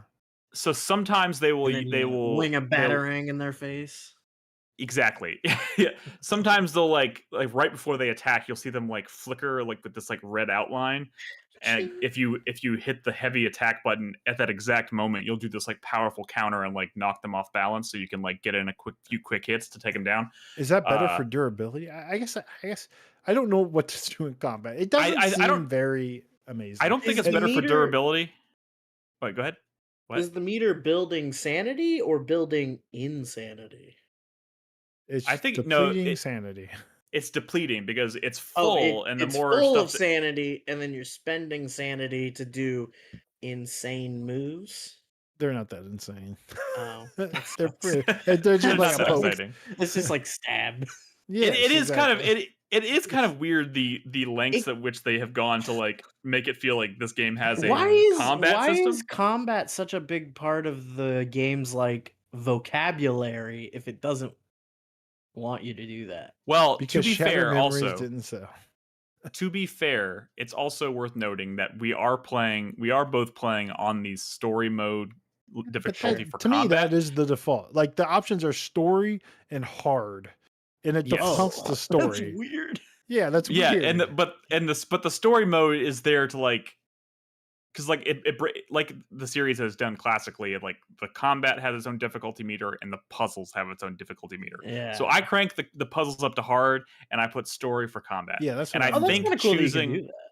yeah, it's nice, but like I think setting the story mode for combat kind of trivializes some of the like systems that are in place. Like I was even like when it flashes tutorials on the screen and tells you how they work, and then like a lot of times it'll be like, but if you're using story mode, Don't worry. don't worry about it. You're good. Yeah, it's not that. Like I'm like, oh, okay, I can see what I've gotten myself If into the here with combat story and the mode. systems were better, I'd be more inspired to do like hard mode. But like even the enemy designs are just kind of like there hasn't Dude, I been actually- that many enemy types, and they're not like that kinda like 'em. interesting. But like I they're kinda so like 'em. much better in like Silent Hill 2 remake. Like the enemies that would like run and hide, like that stuff's so much better than like whatever the fuck's Well, going on here. Silent Hill has like every game in the series has introduced kind of a different type, like enemy type, for the most part. What is the one in Like- this game? I I mean, mean, the scarecrows were kind of cool. Did you do the scarecrow sequence? Yeah. I did the Scarecrow sequence last night, which was actually pretty cool and a little frustrating at first because I was like, I feel like I know how to do this, and I better kept fucking it riddles. up. But yeah, it was actually pretty clever though, that whole sequence. But yeah, I mean, like the enemy types in this game are definitely like every game's enemy types are kind of meant to be designed around thematically around like what psychological like shit is going on in the main character's mind or in their story or whatever. Yeah. And like this one, they're all like all the enemies are like these creepy, like they like in the Scarecrow sequence itself, it kind of describes them as like school children that are like dismembered and sewn back together. It's like it's really, I don't know, it's weird. And but they also have kind of like the, you know, Japanese horror vibe with like the stringy hair that hangs in front of their face or whatever, and they like they contort when they walk and like bend over backwards and like crab walk and shit. It's Fighting those to me, has not been it's pretty effective. that engaging. I dig it. I dig the designs in this game so far. But hey, to each their I'm own. curious where the story's going to go, honestly, because I think that's why people have been popping I'm off. very curious. I had this moment in the story last night where you get to Rinko's house, and without spoiling it, or whatever, something happens on the stairs in that house, and I was like, "That's creepy." Yeah, I want some more of that shit. I want some more of that shit. Yeah, like I can already tell this story is going places, and I think, and that seems to be what people are responding really well to, and like the game is kind of nailing the Silent Hill vibes, and it's delivering a story that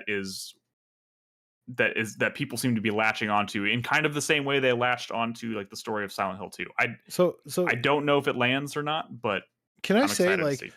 like the writer, and maybe Chris Davis can talk briefly about that, but the writer is like very well liked for doing like visual, or not visual novel stuff, but like God, I guess sort of visual novel stuff that got adapted into like an actual like anime series, right? But I was having a conversation with someone like, oh, I knew this one's gonna pop off because fucking like Ryuki 7 or whatever his name is like Ryukishi. super. He's goated. Ryukishi. He's goated. He's fucking goated. And I knew there was gonna be amazing writing. But and stop me if this is like fucking offensive. I don't think it's offensive, but I feel like when anime / like visual, like when visual novel writers are praised, like we were like 100 Line Academy came out earlier this year, and it was from the writer of Danganronpa plus the writer of the No Escape fucking Virtue's Last Reward series, whatever, 999, you know, all that stuff, right? And I think about those games, and I've played some of those games, I've dabbled in those games, and like to me, like the writing is not like the prose or whatever, the dialogue, whatever, is not like all that amazing. It's more like the high concept stuff.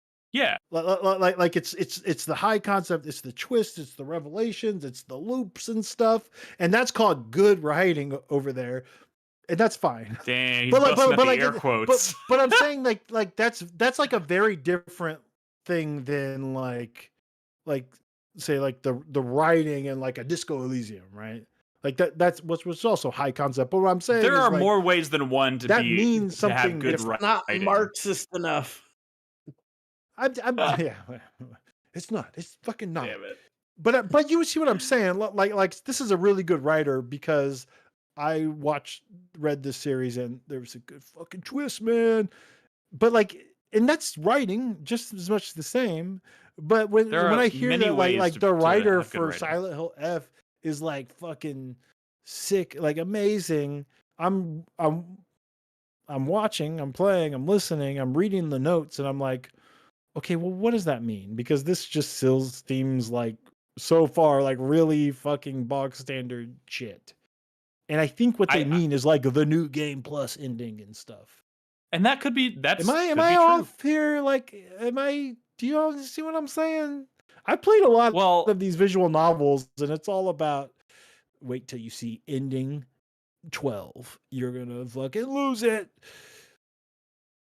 You gotta play through the game 10 times, but like the fucking revolution was crazy. How many times did you play through Nier? First of all, it is exactly. It's literally exactly. But like that. But what is your point? Because like you would never tell somebody like after having played Nier and Nier Automata, Brad, I feel like you would be the same. You would be saying the same thing. You'd be saying the writing in this is incredible. Like, is that what I'm saying? Like I gave Nier my game of the year, and I think it was because of like ambitious design and narrative design, but like it was like the bigger picture stuff. But like and that could be the case here. When so many of these types of stories are doing the same fucking things. You know, like, oh, it's a bunch of kids together and they all have to like kill each other. It's like they've been telling the same fucking story since Battle Royale, man. What the fuck? Brad, But we're still praising the think you're high out of line. conceptness. I think you're out of line because we haven't finished the game. I feel like there's probably people maybe who are listening to this at home who maybe have finished, who are screaming into the void right now because you haven't finished the game. And maybe you should So, like, maybe maybe watch or read or play Higurashi, like, because that's where this game is finding its foundation. Read a little bit up on it, and I'm telling you, it's liked for a lot of those same fucking reasons, dude. And that's fine. So I don't know why that's a controversial thing. I don't know. It's Look, I feel like it's for like me, tropey now. That to me, like tropey is also not necessarily in and of itself a bad thing. Look, I'm really enjoying. What? I didn't say. Look, no.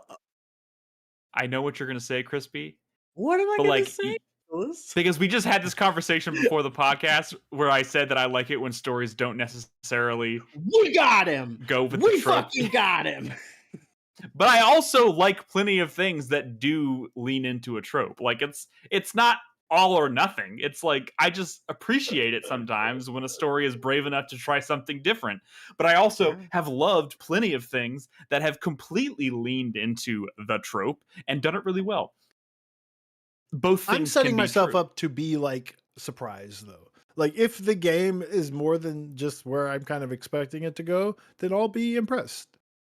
I will wrap up by saying, as somebody who has long considered Silent Hill to be among my favorite gaming franchises ever, despite the fact it's had a lot of ups and downs, like I still find it kind of miraculous that we're here.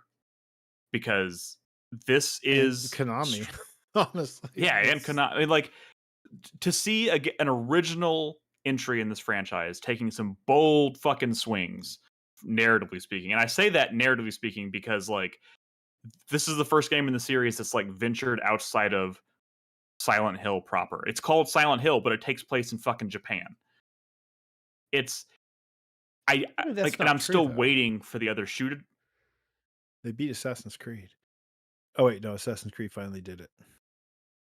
Wait, no. What are you saying, Chris Davis? I was saying, didn't like Downpour, for example, take place outside of Silent Hill? No. I'm saying, first of all, there have been things that have taken place around the outskirts of Silent Hill, but they always lead back to Silent Hill. Like Silent Hill 4, when you crawl through the fucking, like when you're in your apartment, you're in a different place. You're not in Silent Hill, and then you crawl through the hole in your bathroom in the apartment, and you end up in Silent Hill. Like all roads usually lead back to Silent Hill. This game, as of right now, where we are at this point, these people are Japanese, Chris Davis. Japanese. Shut up. At this point, this game takes place in a different part of the world, and I'm still kind of like I like the bold swing. I am going to be a little disappointed if it doesn't somehow explain some kind of connection to Silent Hill. Silent Hill isn't a place; it's a state. No, it doesn't have to do that. Like it's nailing. Like it is absolutely a Silent Hill story, and like it doesn't have to like literally tie back to the Silent Hill. I mean, there's to me, if they're going to call it Silent Hill, and then there just needs to be some connective what if they tissue did there. It doesn't have to be anything crazy. What about PT, man? I mean, what if they did a PT Jaws without the shark? Don't bring up PT because PT was just a teaser for a game that never came out. We don't even know what the fuck. We don't know where that house was. I bet it was in Silent Hill. No, it was Silent Hills, plural. Hills. Dude, it was the fucking lighthouse, and it's the fucking BioShock Infinite, man. Whoa, they were going to establish. There's always a town and a hill, and there's always the fog. It starts Where is Silent Hill like in universe? Is it in Appalachia or in the Pacific Northwest? I think it's in the Pacific. Pennsylvania? No. I think it's in the it's in east Pennsylvania? northeast. It's based like the It's in town that Appalachia. the town that inspired the inspired the inception of Silent Hill is in Pennsylvania. We got a New Those, England. We have an Oregon. No one knows where the fuck this. Silent Hill, those Maine. mountains, they're- Maine. Spoilers. It's in fucking hell, dude. It It's doesn't in fucking Maine. matter. It's in hell. Hell's not And real, bruh. you're also acting like I'm saying there needs to be some like cheesy like they were in Silent Hill all along. Like I don't need that. That's I'm just not what saying. I'm saying like I don't want to see a plane ticket to Silent Hill. That at would the qualify end. as cheesy bullshit. I'm just saying that like would qualify. Actually, they have finally. This is the game where they have finally kind of broken free of the mold of like the restraint of like you have to place your Silent Hill game in Silent Hill, and if you're going to break free of that, I think there should just still be some ground rules if you want to still say it's part of the same franchise, because in a lot of ways this game feels like it could be its own original thing. Like there's a lot of times I'm playing this, I'm like this feels like Fatal Frame in a lot of ways without the camera. Like in a lot of just being instances. racist. Oh my god! What are you trying to I say? can't with you. It doesn't feel like Fatal Frame. Dude, so many of the audio cues in this game and the character designs and like character designs. You're playing. I mean, you're running around this whole game as a Japanese schoolgirl. It's very, very Fatal Frame. That's fair. I'm like, I guess you can say it's racist if you want, but like that's literally factual. Like especially when you're in this part of the game, where in the footage where I'm in like the ghost world or whatever you want to call it, like this feels very Fatal Frame, except for the fact that instead of ghosts, you're fighting these weird fucked up monsters. But whatever. Also, yeah, neither here nor Fatal there. Frame mogs this sequence. By the time we get to the next episode, I will have finished this game. I'm sure Brad probably will have. It gets better. So we can comment. Like this game gets better. I'm glad you're glazing it now, but like I was kind of like at this point, I was kind of like this is just sort of a whatever horror game. It gets better, and the only reason I'm quote unquote glazing it now is because I'm a longtime fan of the series, and I never thought an original Silent Hill game would come out again that like impresses me or impresses anybody. And here we are. It's exciting. Cool. This is cool. It's fun to be excited. I get it, but like I'm hoping I'm hoping to. We'll see if it sticks to landing. We'll talk about it next week. Yeah. Moving Let's violently on. shift to Hades 2 real quick. Yes, violently. Let's aggressively. By the way, Hades this is a 2, one-segment show. I've been playing a lot of Hades 2. Which so I didn't play any of the early access. Waited to 1.0, just like I did with Hades 1. And when you boot this thing up, it does start a lot like Hades. Like Hades 2, surprise, surprise, Hades 2 is a lot like Hades 1. In a lot of the very core ways, but also in kind of the like first 5 hours to 10 hours, maybe even experience in that. And I was getting really frustrated with Hades 2 at first because really, but I remember after thinking about it, I felt the same way about Hades 1, where you are too underpowered to be successful anytime you get to a boss. And it feels like shit because even if you do make it past the boss, you've pressed the button like 500 times. It feels kind of like shit until you get a lot more powerful. And like the moment to moment fights when you start the game aren't that bad. But when you get to like the first boss, it's like, oh my God, I die so quickly. I have to hit this thing so many fucking times. And it kind of feels like shit. Even when the couple times you get past it, then you get back to the boss and you're like, Jesus fucking Christ. But this is a roguelite where you are getting significantly more powerful from run to run. Like it compounds, and like no one's gonna like finish this game on a first run. If they did, it would probably feel terrible. But eventually you start like very easily getting past that same boss in just like a few combos. I will say this footage is me. I was in the middle of a run when I'm like set down to record footage, and I hate this weapon. I'm so bad with this weapon. It's like the one weapon that I almost never pick, but they do something to incentivize like weapon usage, right? Just like the first Hades, I think. So I picked this weapon and I just hate it. It's like twin daggers or something, and I just not vibing with the fucking thing. So I'm just gradually losing health until I die in this footage. But you eventually get past that hump, right? Where it's a lot of like, oh, I died on this boss. Let's go talk to all these people again. And I've been thinking a lot about it. And I really like Hades 1 was my game of the year.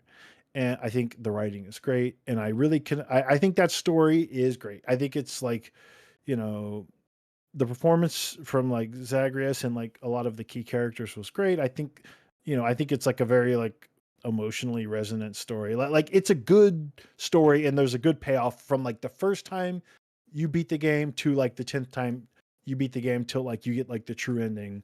Like really good. Like the And core are you of getting it those is really same good. vibes here? The core of it's really good. I will say like the main story has not grabbed me like the main story does in that one. But again, I have not even finished the game one time yet, so we'll see. What feels crazy is the pacing. And I think it was like this in the first one, but I think that like when I lose a run and I go back to my home and there are like 10 people who want to talk to me, or, you know, maybe 6, and they all have like a couple of paragraphs of shit to say about the same fucking topic based on like, I guess where I am in the story kind of, or where I am in progression. Like pacing feels like it feels kind of tedious. And I think that people forget like that story connects to people and those performances connect to people. And like the gameplay of Hades is really good. And I kind of wish that sometimes I would go back to my home and nobody, or like maybe one person wants to That's talk crazy to me. But when I go back and everyone wants to talk to me, I'm like, come on. I just want to get back in there, man. I just got like beat by a fucking boss. Like the systems are really addictive. The weapons like feel really good, except the one I'm using. Like the systems are addictive. You're constantly like unlocking new shit and getting more and more powerful, and you just kind of want to get back out there. But every single person wants to chime in on the same fucking topic. It doesn't feel very organic. Like it's good writing, but like I think it's bad pacing, and it's kind of like lame. And you're saying you felt this way about the every first one, time though? everybody wants to talk. I felt this way about the first one as well, where it's like it's good and I don't want to skip the dialogue, but you kind of are like, just come on, let me get back out there. Let me get back out there. Yes, I know you want to talk about the 3 fates just like the other 6 people I just talked to, but like please just let me get my shit and get back out there. And I remember feeling that in the first one as well. And I think that people forget that, because I think overall the story, you know, ended up in a really great place, I think.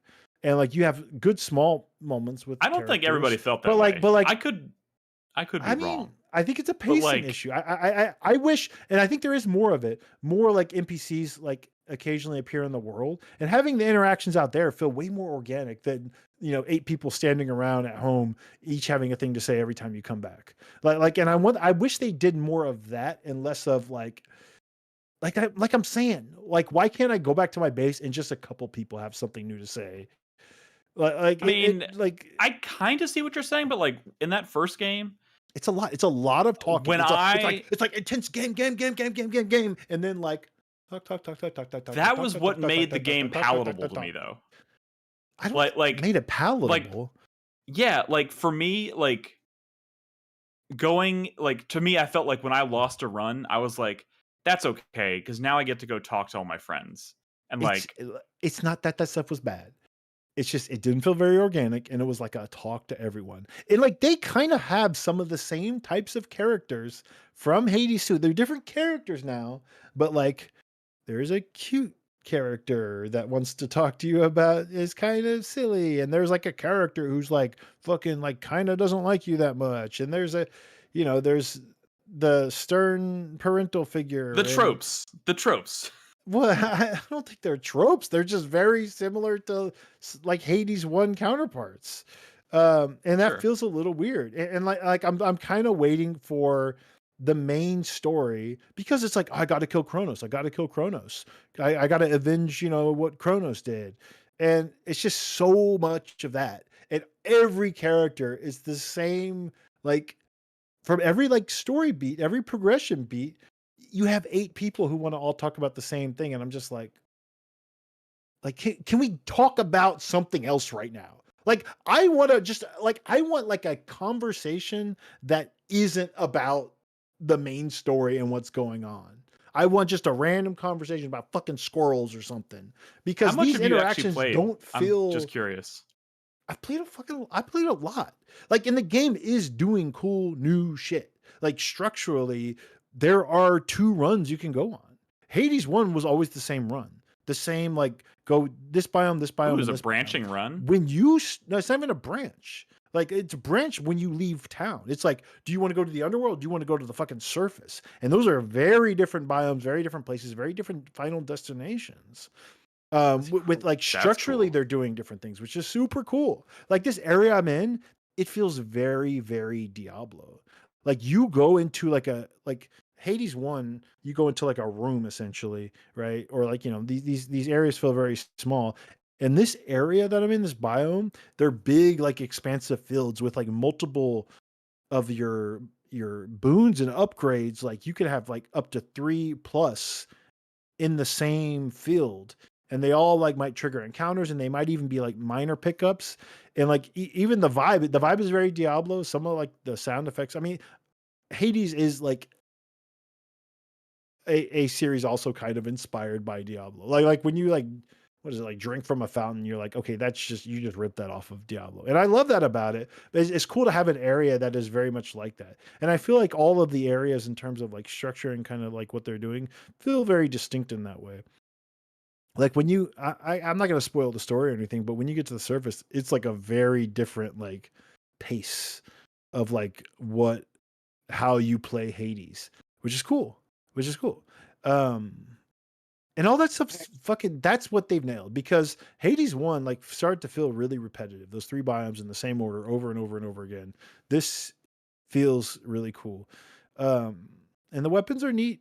There's like one that I don't like, and I still one I need to unlock, but I've done a lot of runs and they seem cool. It's not like so different than like Zagreus. I mean, I think the big difference is you have like some of the abilities, like you drop like a field of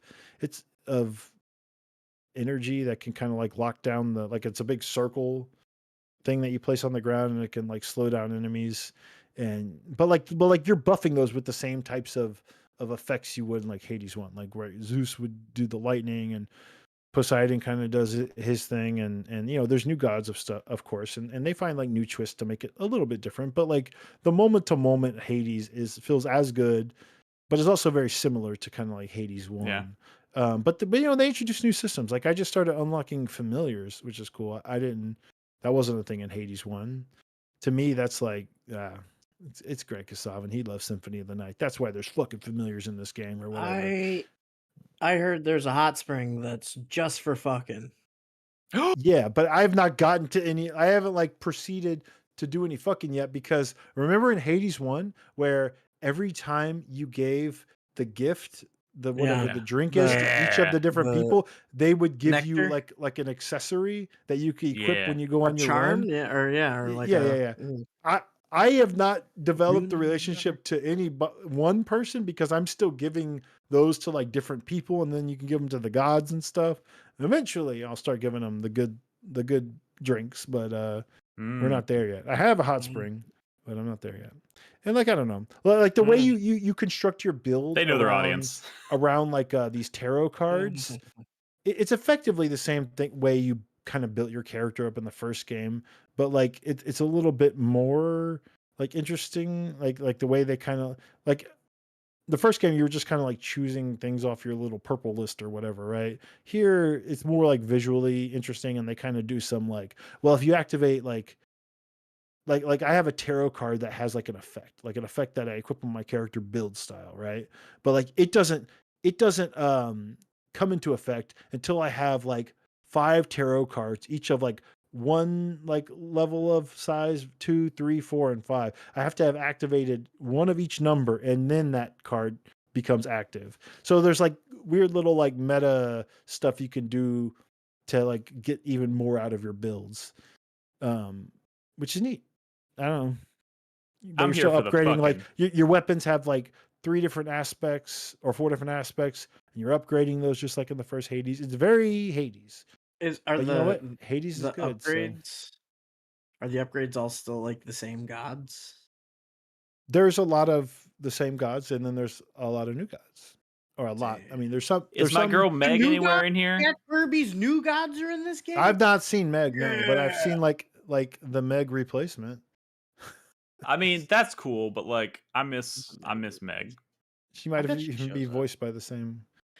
I was That's talking cool. to my roommate Her about voice this. is like my favorite part. I Sorry, was go ahead. talking to my roommate about this game, and I'm wondering if I mean I know the answer to the question is yeah, of course you should finish Hades, but like, duh, do I need to finish Hades and like get all the way through the endings to kind of Have you beaten Appreciate Hades it? at least once? Like, you know what appreciate? Hades is about? Yes, I have. I haven't beat Hades 10 times and gotten like Okay. whatever the true ending shit is. Sure. That shit was pretty. But that I'm shit saying was like pretty that worth it, though. story was like immediately like as soon as you beat it the first time, and then what happens after that, you're like, oh fuck, that's fucked. Like you immediately feel for that character. You like, and like all of a sudden, like the story motivation is like immediately understandable and compelling. While in this one, it's like you're like, okay, well, she really hates Kronos. You're kind of like finding out why, and he's kind of dastardly, and you're like, okay, it's the motivation is not the same as it is. But I'm not done with the game, and I have not even finished that one time, and I think there might even be like multiple final bosses depending on which direction you go. So I'm curious to see how it evolves. But the good news is it's still incredibly addictive, just So you like don't feel Hades like 1. so as much as you've played right now, you don't feel like story-wise it's Story motivated, like no, not really. completely necessary. I'm to like finish completely Hades. gameplay motivated right now. Are you? And like, oh, like I Alright. want to get the new weapons, and what are these familiars gonna do? And Is like, that- oh, I'm Is saving that up. your answer to my question? Yeah, I think you missed the question, I Brad. don't You're think I talking think too you just quick. start answering before I've asked the question and you don't know what I'm Yeah. asking. Wait, say that again. I'm saying, do I need to finish all the story content in the first game to Oh. like understand what's going on in the story here? No, I mean, Or like I don't know. does I this don't know game yet. spoil the first one? Okay. Okay, so well, no. I mean, you're Zagreus' sister, but that's not like a mystery or anything. am I But she crazy? doesn't Am I- really, am I crazy? huh? Like I don't think you need to know the story of the first game if you're asking me if you should keep playing Hades. Haven't you played some of this, Crispy? I haven't played Hades 2.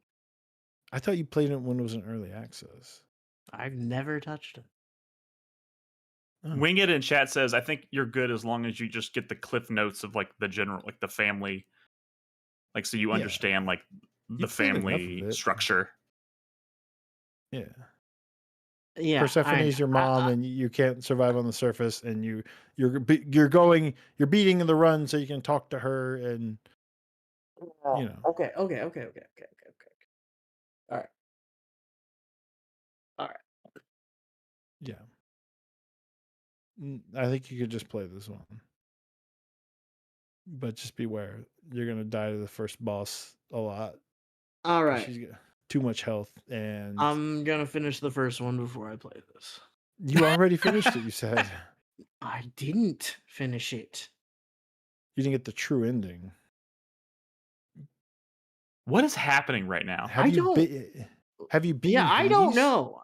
You beat Hades one time and then it's like the game starts? Or is that really the end?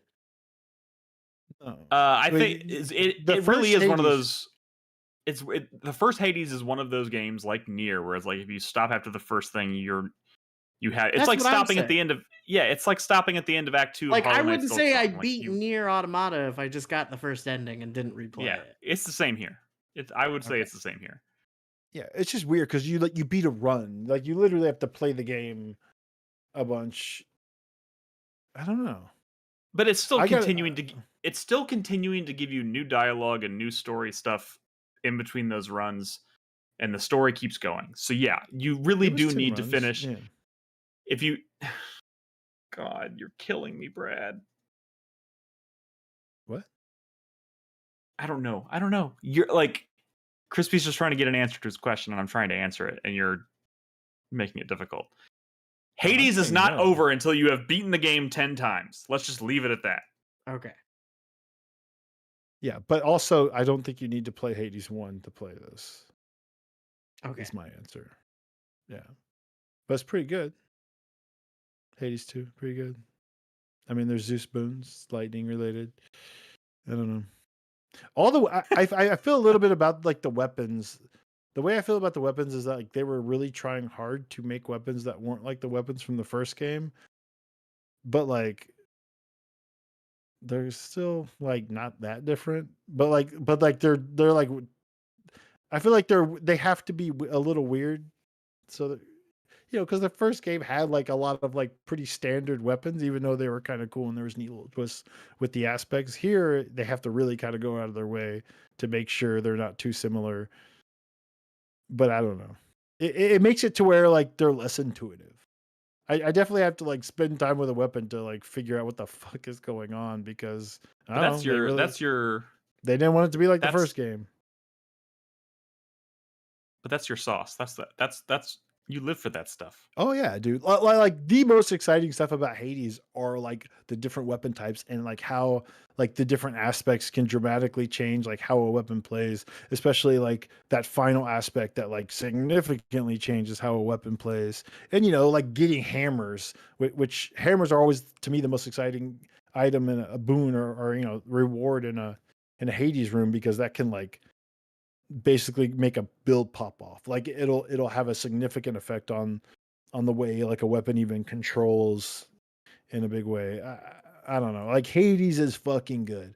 I think that like a lot of things, it gets like people like overglazed for like its sexy characters that people forget that like no Hades. I mean, yeah, that stuff is good, but like I think what's really makes it like this 10 out of 10 thing is like the shit they're doing with the gameplay, even though that other shit is great too. Brad's above the sexy stuff, okay?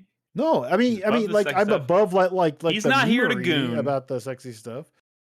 But like, you'll see when you start up the game. And there's Above damn the right I sexy will. stuff. What else is He's there? not, he's not here to goon. I'm here to there's goon. who's okay? who's the floating. I mean, they're not that like everyone is like Dusa. there's a Dusa equivalent in this game. A cute little ghost character who's it's like I get it. You're lucky that this stuff is good. Otherwise, I would be rolling my eyes even harder. Super Your tone giant. doesn't suggest that you get it. No, I mean you'll see when you start this shit up. It's like I will, but I have to finish Silksong first. God damn it! Yeah, they realized that 90% of the fan engagement they were getting from the first game was like R34 artists. Like, not like social media, I guess, but like I don't know. Man, those artists are gonna pop off again. All right. 82. So I didn't see anything else in the docket. Crispy, do either of the Chris's have anything they want to throw before we do the 4-player minute? Any surprise games you've been playing? No, that you want to mention? Still just been playing Batman. It's still pretty good. Which Batman? Pretty good. Night. Yeah. Oh, Batmobile. Yeah. That Batmobile stuff. I am getting to the point. The Batmobile is so cool, but I am getting to the point where it's like, okay, now that I have to do a tank fight, I have to kill like 30 tanks at a time, and that gets like like or like tank tailing missions. Dude, it still is like unbelievably cool to just be like flying around or driving around in your car and just like find a group of dudes and just beat the fuck out of them, or like see one of those Riddler informants around, just be like, you're done. And take him down. And there's that you're cop muted, in the Chris police Davis. station. Sorry. There's the cop in the police station that's glowing green because he's a Riddler informant, and I'm just Oh, I forget. so frustrated that the game won't let me beat him up. Oh my Or God. just how I you always can be in the Batmobile and you speed up and you launch yourself out and just fly across the fucking map. Like Dude, it's that shit's And just start beating up so dudes. good. Yeah. Did I you also- did you I play also the have- Mr. I Freeze ref- content I- yet? I haven't played the Mr. Freeze content yet. Oh, dude. I haven't played I much of fondly any of the remember. DLC stuff. I fondly remember the Firefly chase sequences.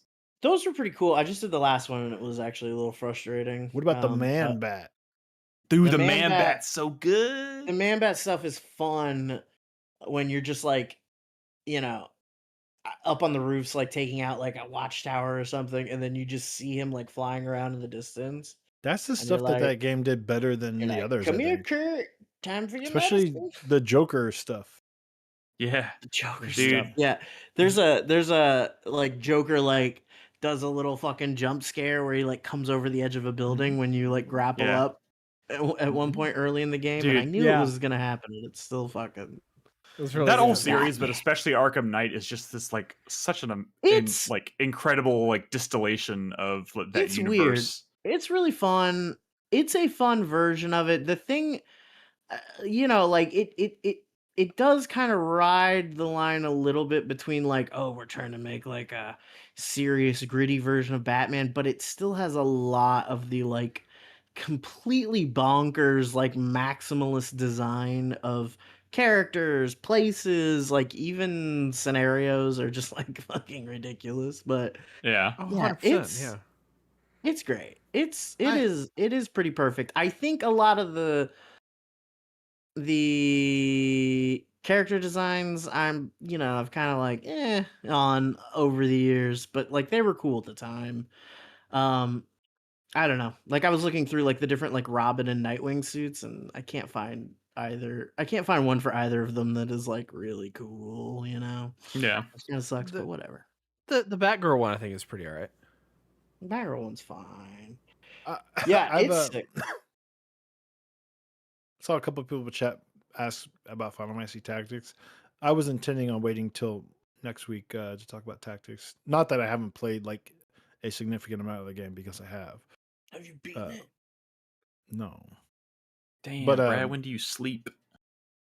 I don't sleep a lot.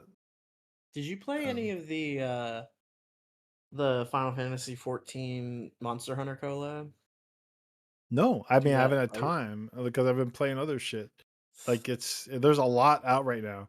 Also, I was a little Apparently- bummed to find out that like it's not really designed for solo play, and it's like, Yeah. I don't yeah. really play Monster Apparently, Hunter it's with pretty others that much. brutal.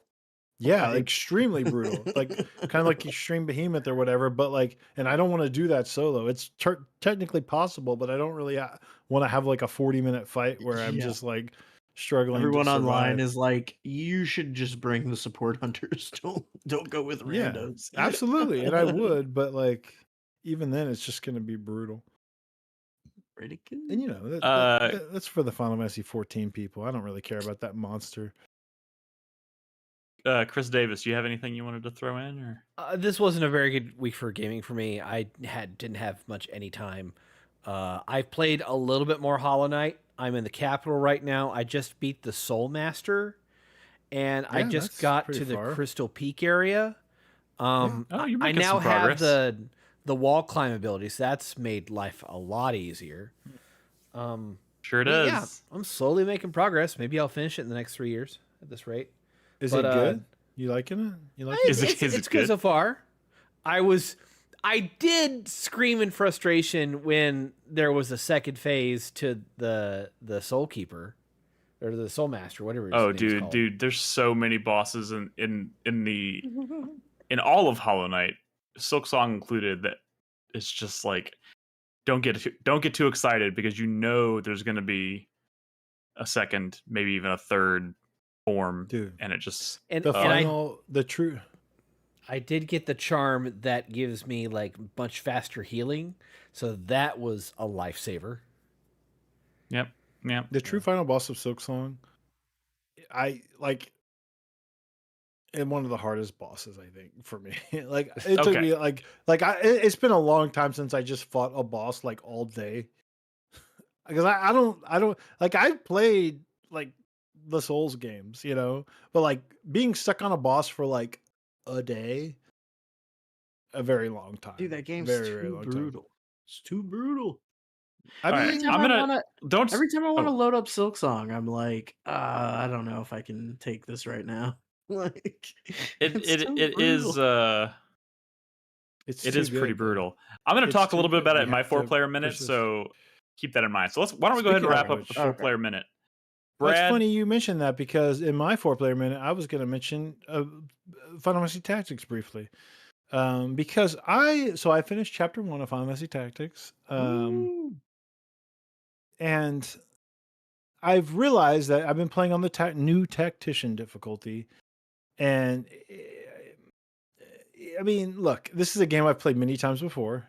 And it's not hard enough. It's just not hard enough.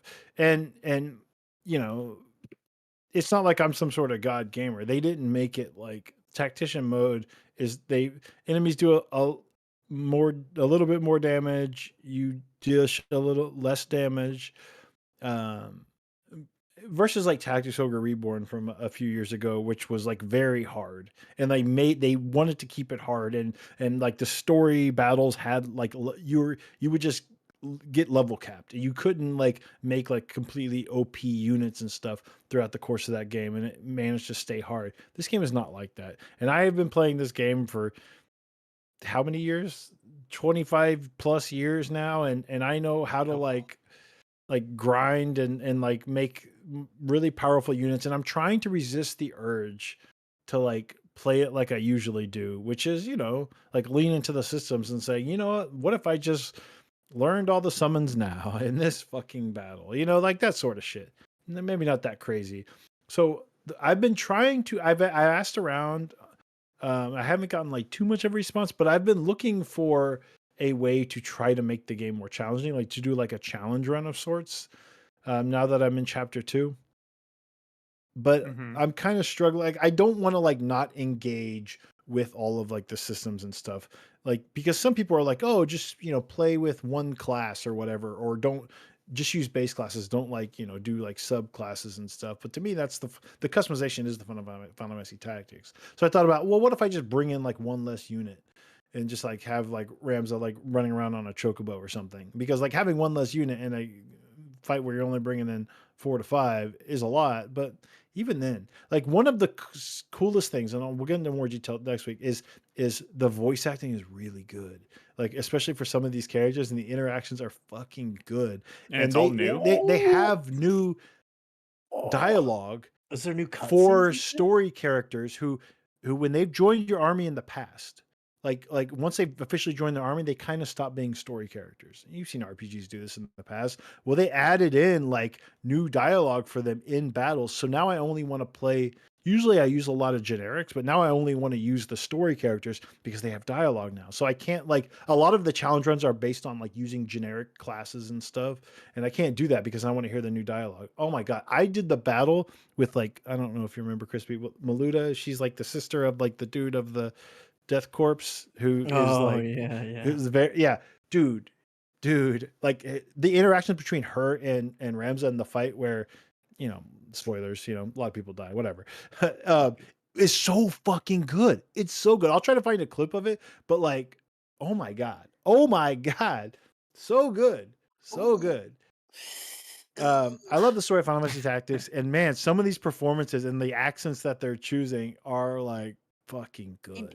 Does it still have all- Gafgarian? He chews scenery. Yeah. They still have all the like War of the Lions content. So no, they don't. This is and it's a rewritten script made more for spoken word, but it definitely leans more War of the Lions and kind of like delivery and stuff versus the original, which is, but like it's really good, and I'm excited to play more. I'll go more in depth next week with footage and stuff. It's still Final Fantasy Tactics, but it is my favorite game. So surprise, surprise, dude, Ygraph fucking. they cook so hard. Even Rams is like cooking, dude. Like the desperation in his voice to try to understand Maluda, who's like having none of it, is like you hear it in his voice. Like, oh, this man wants her to know that he is not against her. And it's like fucking heart-wrenching. I teared up at the end of that battle. And like,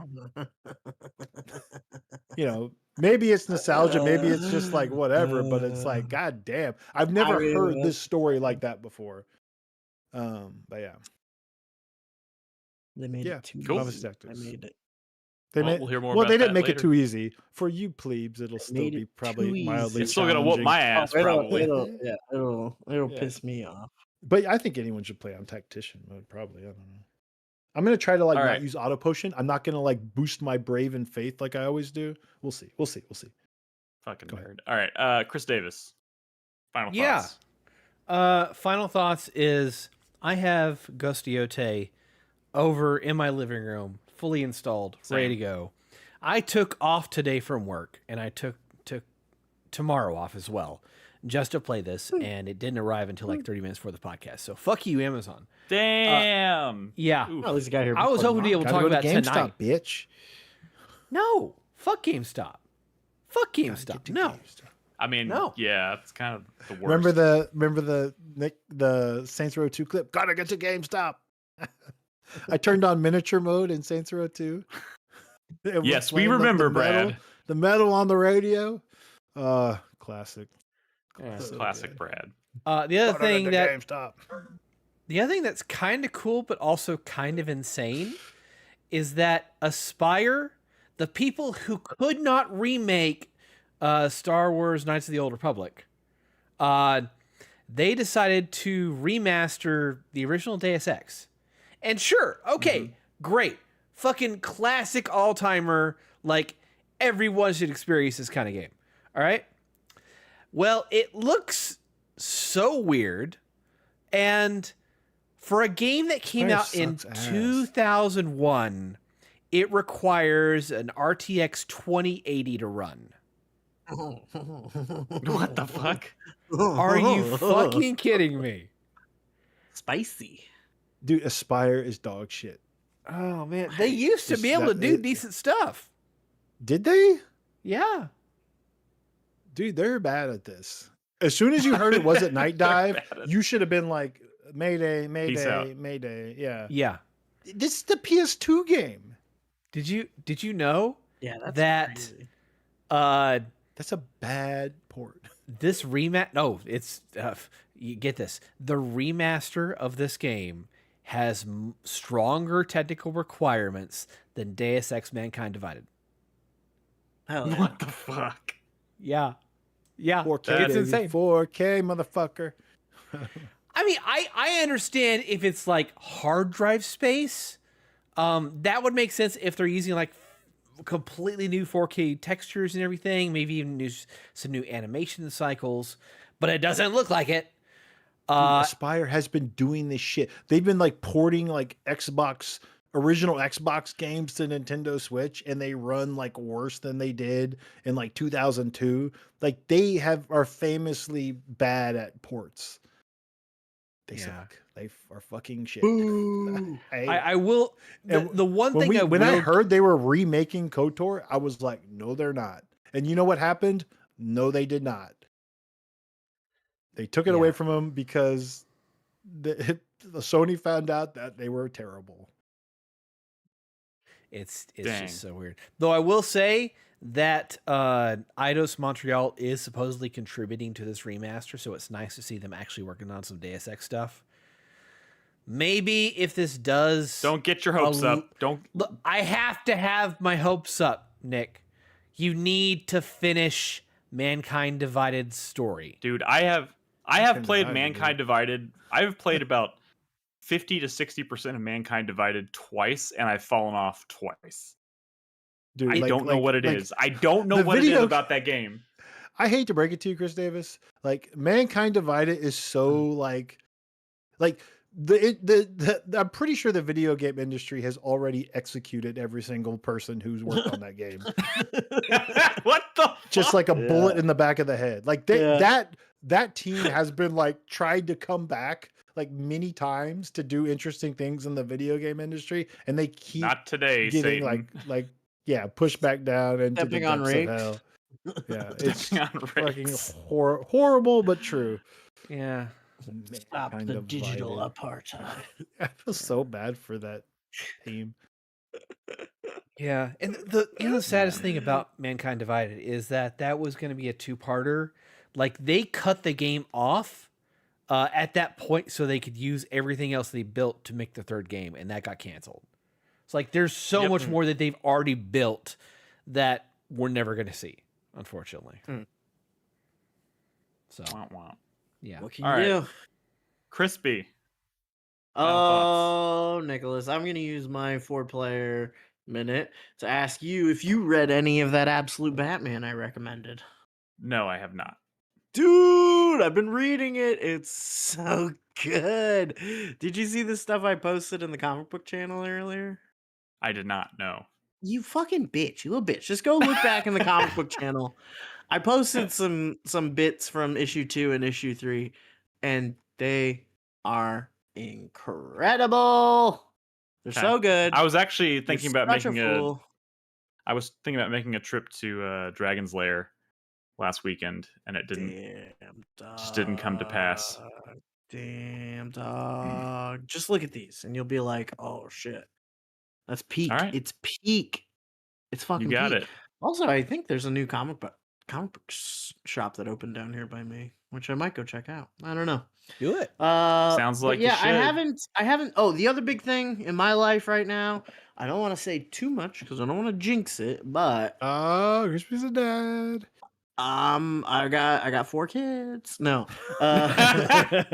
all at once, 4 different baby mamas. No, I think I've got a new job. Yeah. Nice. At one of the local hospitals. Okay. So now that That's I have cool. a bit more cash flow, I should be able to stay abreast with video games a bit easier. I'm glad Load for up you, that man. family Steam library, baby. We're fucking Yeah, going, you're in the family, baby. so we better see some We're dividends fucking here. going for it. The last game I contributed to the family was I don't even know. Probably I'd have more to than look it up. Nolan, let's be real. Well, But there if was he's not something playing not- the games, maybe. Oh, no. I bought that on PlayStation. Yeah, I don't know what it was. I'd have to look it up. Anyway, that's I did my buy 4 Hades player. 2, so we have 2 copies of Hades 2 in our Steam library. Just FYI. Oh, Yeah, gotta Copy layer of those up Dying there. Light the Beast. Hell yeah. I will be streaming Dying Light the Beast this month, but I want to get through Silksong first.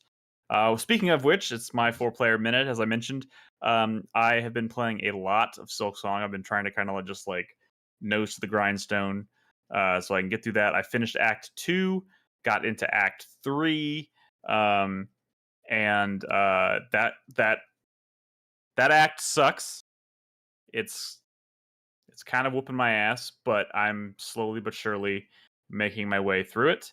And I am absolutely dreading the final boss, especially after what Brad said this evening. I mean, everybody let's be real has though. like their boss, I know, though, right? but let's be real. Like I knew that was coming. Like I fought the final All boss day. of Act 2, which is like if you beat Act 2, credits roll, and then you have to jump through some hoops if you want to unlock Act 3. But like the boss of Act 2, I beat him I beat him twice back to back without dying. Like What? Like you didn't die on the final boss? well, I beat him, credits rolled, and then I was like, oh, I should go do all the stuff to get to Act 3, and not realizing once you do those things, then you have to fight the boss. Is it to not a unlock her? Act 3? I'm pretty sure Her. every single character in Silksong is a her. Sure, maybe. Was a hoe? A her. Oh, her. But I was just There's like a lot of ladies. A lot of my point is I fought that final boss, beat her twice, and I was like, that's not the final boss. That's not a final boss. A final boss of Hollow Knight is like the Radiance. And The I was first like, fight I know you do that's coming. the first fight you do in Act 3 was harder than the Act 2 boss for me. Yes, That fucking 100%. fight. I was like, fuck this, man. Is this what Act 3? Yes. Act 3's got hands? Dude, let me tell you, Act 3 has hands. Act 3, I'm getting my ass handed to me. I've died on several occasions just fighting just regular ass enemies that I was blasting through. It is crazy. But I'm making progress. It's one of those games that's still really fun to peel like an onion. Well, the flea mini games. Dude, Did you have you done any of the flea mini? I have done one of them. Oh my god! Oh my god! Well, so you're making progress. You're definitely making progress. Oh yeah, and I'm at 70 hours, I think, at this point. And just know this might be a spoiler, but there's a shortcut in the Coral Tower if you haven't done the Coral Tower yet. Yes, I know. So I'm in the Coral Tower right now, hope. and I know you have to beat it's 3 waves and then a boss. And after the 3rd wave, you can unlock a shortcut that allows you to skip those 3 waves. I found that out because I was like, I do not want to be doing this for the rest of my life. So I looked it up and it was like, just beware. After the 3rd floor, there's a shortcut. And I was like, thank the gods. Yeah. But yeah, I'm still obviously loving the game. It is probably, I feel pretty confident saying this now, probably one of the hardest games I've ever played in my life. But still just... it's so good. It doesn't exploring the world and kind of just unfurling the game like an onion. It just makes it so even though it's hard, it's just I can't stop. I can't fucking stop. Yeah. Nothing would keep me from seeing more of that game because it's too good. Exactly. It's too good. And Robin is keeping pace with me. She's at the end of Act 2 now, even though she started the game a week and a half after I did. It's the hardest game since Sekiro, I think. Yeah, 100%. I got Ghost of Yotai today, but I'm not going to start that until I finish Silent Hill F. Picked up Hades 2, which I'm not going to start until I finish Silksong. And I have Dying Light the Beast queued up so I can stream it, but I don't really want to start that until I get one of these other games off my plate. And I'm still wanting to go back to Death Stranding 2. I'm fucking drowning, guys. I'm fucking drowning, but there are worse problems to have. So it is what it is. Hell of your own making. It's a hell of my own making. But anyways, it's a great fucking year for video games, and that's pretty damn cool. That is the end of our show this evening, guys. Again, apologize. I don't even know if I mentioned this at the start of the show. It's a Thursday night. We usually record on Tuesdays. Sorry for the delay this week, but we should be back on schedule next week. So back to Tuesday nights at 8 p.m. on twitch.tv/4Player podcast. You can, of course, join us in Discord, discord.gg/4Player. And of course, you can find all of our podcasts on 4playernetwork.com or on your preferred podcast service. Yeah, dude, there's going to be a ton to talk about in the coming weeks because holy shit, just so many games. So many games. And it's spooky season. Once again, happy spooky season to everyone here and out there in the world. It's going to be great. So, guys, that's all I got. We'll see you next week. In the meantime, be good to each other, play video games, and good night. Bye. Bye. The famous one-segment show. Yep, it's... You said this was 850? 850. We've done it again. 850. We've done it again. What is you look at Cookie Monster Griffin? Oh, that's adorable. Oh man. Minor spoiler alert for Silksong in Act that after you fight that early boss in Act 3 of Erda gets her little babies. Yeah, Robin walked into my room the other day and I was just calling Erda and you see the little babies come up and she just stopped in her tracks and screamed. She's like, oh my god. I was she in confused love. as to what they did at first, and then I was like, oh yeah. It almost seems too powerful. It Yeah. lets you just basically fast travel to the last travel point. Except in right? the abyss, because fuck you. Except the abyss. Fucking hell. I don't know if anyone had any problems besides me with tonight's stream on Discord, but y'all were a little robot-y sometimes. So could you send me the audio tonight, Robot-y. or when you do it? Yeah, I'll send you the audio. Thank you. It's funny sometimes when somebody gets cut off, like I see it happen a few times with Brad. It happened once tonight where like Brad cut out for like a solid second, Yeah. and then Discord tries to like speed up. I saw that to with like you, fill like- it back in. Hey, so so like what it is looks the like Brad's number? talking super fast. 850. 850.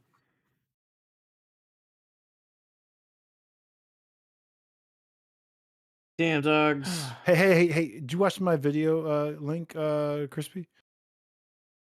Which Oh, one? yeah, put that shit on the stream, Chris Davis. What? I put the link in chat. Happy birthday, Chris Davis. Thank you. I It- survived. they- it- One second, let me pull it up. By the way, did y'all want to hear the final quarter 3 scores from Critics Royale? Do y'all want to hear? What's his name win? Sure. Dude, okay. So I came in third, which is I'm happy considering Respectable, I guess. Situation, you know. The second was someone who's actually won before. So I had 223 points. Behind me was Dan from Canada, who's also won before, 211 points. Or he's won his. He's in Division 1. He won Super League last year. I had 223 points. Ahead of me, Not had 230 points. First place, Derek, 281.8 points. It was a fucking blowout. Like, like what the fuck? Like, Yeah. what the fuck? He's a ringer. There's conspiracy theories Maluda's laying on the Cockney walls a bit hard, but it's yeah, pretty. yeah. I mean, not every. I mean, she's Yeah. She's mere chattel, so it makes sense. Such bloodshed. Have we wronged you? If we know the reason for your Ramza sounds suffering, great. What would you have us do? I Chris wish to Davis, now that understand you're 40, have you considered what fuels getting your hatred. AARP? a colonoscopy yet? They said to do that at 45. 45. Nick knows a guy. I know a guy. You know a guy? Man. How's your Did you have a butt? doctor in your butt this week? Sorry, say that again. Did I what? Did you have a doctor in your butt this week? Yeah, and my throat. Both at the same time. Same doctor? Spit Both roasted. doctors at the same time? Same doctor. Same doctor. Doctor, wow. He's busy, huh? Yeah. Wow. Some of us were listening to this, Chris Davis. Oh, so yeah, and then people decided to talk about something else because it was more interesting. Man, shut the fuck up, Chris Davis. What do you know? How dare you? He knows. He's an elderly gentleman now. Right? That's how that works. He was born an elderly gentleman. Let's be real. I mean, it's He's an old actually soul. Yeah, I am. Eating his Congrats fucking on the new Charleston- job, Chris P. Charleston chews and Necco wafers and shit. You've always been. I've never had Necco cooked. wafers. You fucking You've never love had them, Necco dude. wafers? Yeah, you'd No. probably love them. Those are the best old people candies. Really? He's probably got a little dish of cinnamon buttons on his table. I don't Some like those. I don't like most cinnamon some candies. Werther barrels. No. Werther's Originals. Those blue candies. I haven't had What Werther's the Originals fuck like is a the blue decade. candy? Yeah. Root beer barrels. You got those any some after dinner mints? Some The chalky ones? Those are so yeah, the good. chalky No. ones. You got some chalky after dinner mints? No. Love those. I used to like freezing the Andes mints, but like no. That's Andy's mints are pretty good. York peppermint patties. Never had one of those. Really? You've No. never had a York? No. That's weird. It's pretty good. Yeah, Peppermint Yorks are good. tea. Damn dogs. I Damn gotta, dogs. I gotta work in the morning. Well, Okay. Bad. yeah, we're all employed here now, so I'm very Wah, happy for you, wah. man. Seriously. dude, shut up. You have no idea how fucking happy I am. I mean, I've been sending you job offers for I know, months. I know, and it's just been a fucking pain in the dick, but Yeah. finally, I mean, I only had to interview for this job like 3 times and take a piss test and all this other shit. Yeah. But I think we're In the clear. I think we're good to go. Are you getting at least full 40 hours? I think I'm getting more than 40 hours because it's like I'm gonna be working like it's 3 12-hour shifts and then a half day shift, which I don't know if it's 4 hours or 6 hours, but Is that just at the beginning, or like that's your no, schedule? that's the Like your shift that I'm working in the emergency damn, room. 3 12 hours a day damn. in the emergency room. Wow. Oh man. Next Yeah, time I can't need an wait. emergency colonoscopy, Crispy, I'm coming to Can't- you. Can't wait to see, the sights and sounds I shall see. You're gonna have some stories to tell. You are going to Yeah, see we'll the see. full gauntlet of the human experience. Yeah, we'll see. You should I watch The mean, Pit. The Pit. No. Yeah, I'm not. I, you know, I grew up in hospitals. They don't really freak me out that much, so I think it'll be fine. Yeah. Cool. It certainly sounds exciting. So Yeah, congrats. Plus, I again, get all man. this Happy like for you. differential pay, so I think I'll be getting some fucking Skrilla, some fucking Nice. money. We'll see. But all right, I'm gonna go. Yeah, me too. Good Peace seeing out, you guys. everybody. Have fun Have a good playing Ghost of night. Yote tomorrow, Chris Davis. Thank You you. deserve Or it. I'm playing it in 20 minutes, so yeah. Oh, fuck.